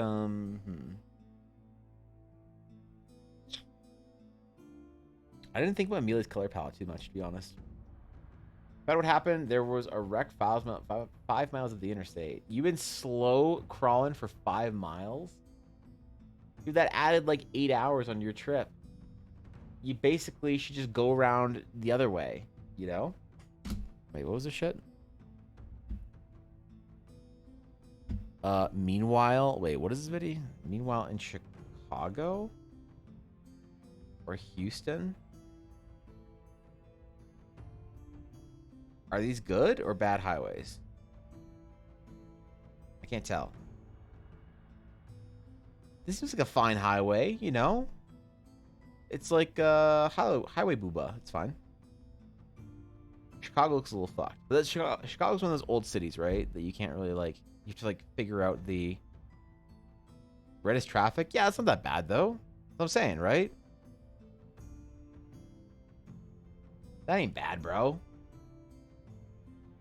Chicago's just backed up indefinitely. Houston traps you everywhere you go. There's just bad traffic no matter where. How big of a city that is. I have no concept of like what the size of like these American cities are. They're like the biggest ones. Because Houston's like millions of people, right? I only have an idea of like 1.5 million people ish or less, and then like 30 million. You know, this turn that'll be $7. Do you have to pay for your highways? Wait, hold up. That's the thing in Japan. Do you guys have to pay for your highways in the US? No shot, right? Would I have to worry about that shit on a road trip? Or is that gas? I thought that they removed that shit like a decade ago or like 3. Dude, when we went to Disney World as a kid. It was like the only vacation my family ever got to go on when I was like young or like little. We went to the Kennedy Space Center, so we got a rental car and I had to drive there.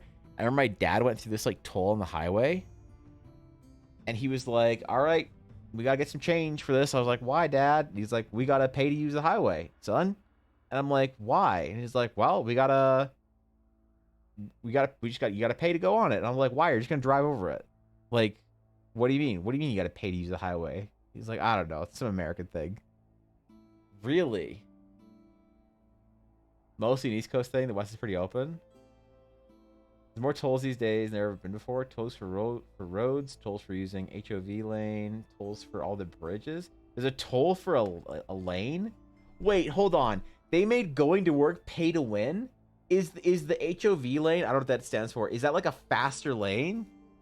Do you get to like drive faster in it, or is it like less people or some shit? Is that actually a pay to win commute? High occupancy vehicle? You guys actually have to pay to win to go places, to drive around the US? Get an easy pass not to stop at gates and actually pay with physical currencies? In the middle of America, fuck those tolls. You know how many tolls around you, Blaze? Wait, so like you gotta factor in, you're like, okay, hold up. You're like, Google Maps. Let's say you live, let's say you're going on a big road trip to see Grandma Phyllis and Grandpa Danny. Let's say you live in Jacksonville, USA, and you want to go to Charlotte, North Carolina, I think. Yeah. You want to go from Jacksonville to Charlotte. Are you telling me you have to factor in the price of gas and fucking tolls? Like, how expensive would a trip like this be? You know, is this like, is it like, you pay like $10? Or are you paying like 50? Because like driving anywhere in Japan, you do not rent a car and drive in Japan. You just don't do it. Because you have to pay so much in tolls on their highways. It's ridiculous. Using Google Maps can tell you how much the toll will be. Wait, hold on. Jacksonville directions from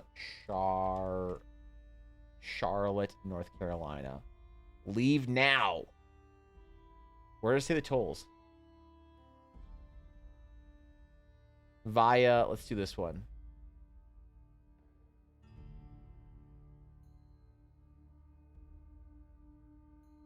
I ain't seen no tolls, man. What are you talking about? It just says, like... Maybe I have to minimize that shit? Really? Like, is it expensive?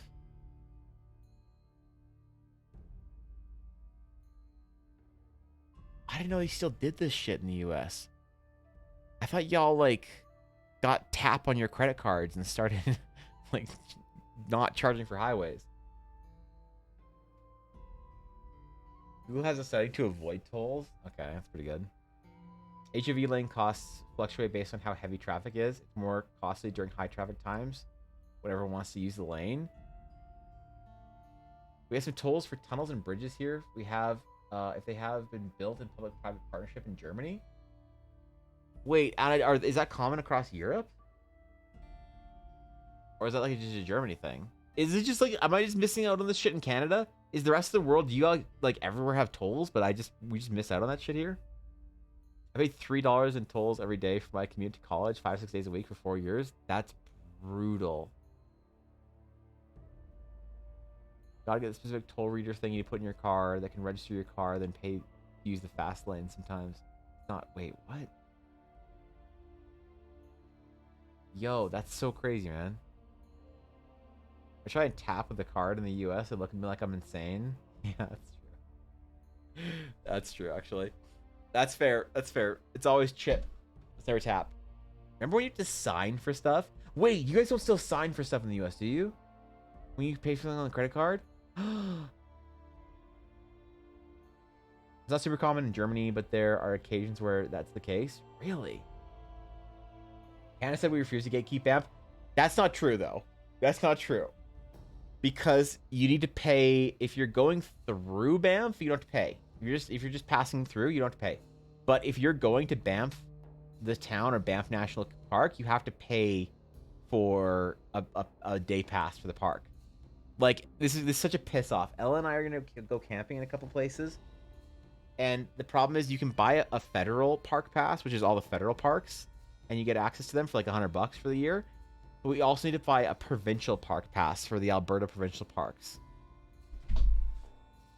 So there is you need to pay to go to the park. I'm guessing it's the same thing like that in the U.S., right? But problem solved. Just come visit me and Faye. Eat all the corn you want. Maybe go walk around a cornfield. Yep, I could do that.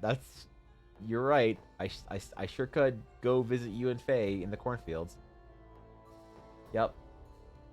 That's plenty of places still require a signature. You have to sign? You have to pick up someone's gross ass fucking Bic pen they've been chewing on that smells like someone's fucking finger or whatever, that's kind of sticky. You have to go after your nice meal where you're eating tiny little steak and fucking like baby broccolini sauteed in some like expensive butter. At the end of your meal, you dab your mouth off on the fancy linen fucking napkin, and they unsheath the fucking venom pen that you have to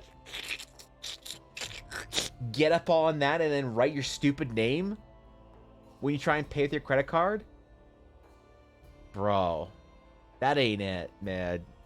Oh, that ain't it. I'm sorry, man. I'm usually on Team USA that y'all are doing some cool shit down there. You know, you got NASCAR and Hooters, but like that ain't it, man. You guys are missing out. You guys deserve better than this. My American friends, you deserve better than to have to touch someone's disgusting fucking chewed on Bic butt pen. Oh no. Why in the world would you need both federal and provincial? Because if we want to go to Banff, that's like a federal park. If we want to go to like Kananaskis or something, that's like a provincial park. And then you need to buy both passes. I carry a pen with me pretty much all the time, so okay, yeah, not fair. Found a site in Chicago and New York City is $46 in tolls. You'd pay $50 in tolls to go to Chicago and New York City? Holy shit. So as America, most people are just wiping their greasy, buttery mouths on the back of their hand and picking up their pen. Okay. I'm sorry. I was imposing my Canadianness on my American brothers and sisters, okay? I assumed you all had serviettes down there. That's fucked. You know, there's one advantage in being like me. Parks are free. Concerts are also half price. Bro, you get into fucking national parks for free? Fucking lucky. Jesus, man. Napkins are like a new invention. It's disgusting. Yeah, okay. That's only one way. A round trip flight is $202. So you're paying, bro, you're paying $142 in gas. Okay, you're paying $140 in gas. You're paying like $90 in tolls. So you're paying like $230 to drive your dumb ass in your stupid little beater car on some dumb highway from Chicago to New York when you can get on a plane and fly for $200. Who the fuck drives in the US anymore? Y'all just need to sell your cars and just buy a moped, man. Just buy like an electric scooter and just fly everywhere. Fuck, dude. That's insane. Walking through the house and saw my roommate on the VR dancing his heart out, caught on video. In VR chat or on Beat Saber, because those are very different things, Hamster. Damn, man. All right, I feel bad now. I feel like I need to send you guys some I don't know, 21st century down there, man. Y'all paying tolls like it's 1968 and someone built the road with their fucking hands or some shit. Deeply enjoyed my stay. I'll be on tomorrow, man. Yeah, Viddy. Yeah, be good, bro. Be good. Actually, it's 2. Fuck. It's already 2, man. I got so much work to do today. All right. That's it. That's it. No more stream. Go home. Go home. No more. I release you. It's over. You can go home. You can relax. Steel. Good luck. I don't know. That's a lot. Didn't quite do another 6 hours, but that's okay. That's all right. We'll make up for tomorrow. So anyway, yeah, I'll be live tomorrow. I don't know what we're gonna work on tomorrow. We might do some character stuff. We might do some. We might keep painting Amelia. I don't know. I'm just like having a lot of fun painting Amelia. But I might keep painting her tomorrow. I know it's like weird. Do you guys? Okay, real quick vibe check. Super quick vibe check. I actually need some feedback here. Do you guys prefer it when I like work on a project and it's like a 3, 4, 5 day project and we like see it start to finish, or do you guys prefer when it's a different project every day? It's like work on Amelia for like 1 or 2 days, then we like go to a different character, completely new. Like, what do you guys prefer, seeing something start to finish, or is it like, okay, this is like day 3 of the same character, Evan? Like, let's move on, because I really don't know what to do. I really want to stream and tomorrow and keep painting Amelia, but I also understand that it's like a bit boring. So, prepare for the fitness. I figured I found the charging cables for my Garmin, dude. Let's go, Cobalt. Let's go. Different projects, okay. I'm free on my corporate shackles. Yeah, Blaze, you can go home. You can go home from work today. Don't worry about it. I tell your boss, just say, oh, it's fine. Evan said that I can go home. Evan said I can go home. So, you know, 35 days personally, but I did love the Monk 1 day project. Okay. Start to finish is nice, but if you need to mix it up, maybe alternate days. Okay. Start to finish. Like mix it both, but I really don't mind watching a project from start to finish. Okay, then you know what? Fuck it. We're gonna try and finish this painting off tomorrow. We're gonna try and finish this painting tomorrow, and because I really want to work on it tomorrow. And I won't be able to work on it tonight because I've got other stuff to do. I got bullshit I need to get done.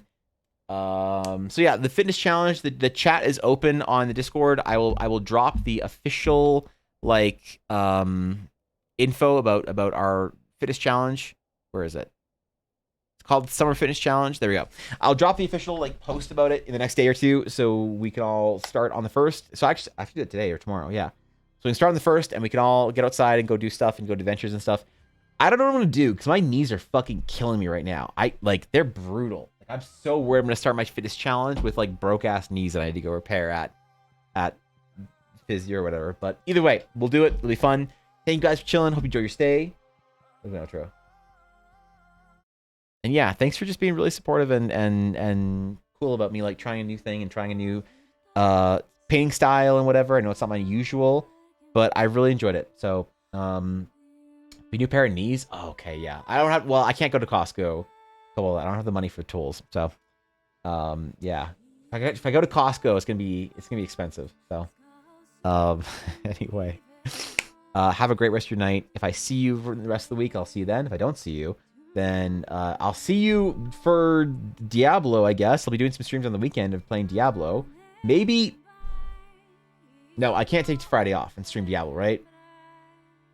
Yeah, never mind. Okay, all right, cool. Until then, my friends, farewell.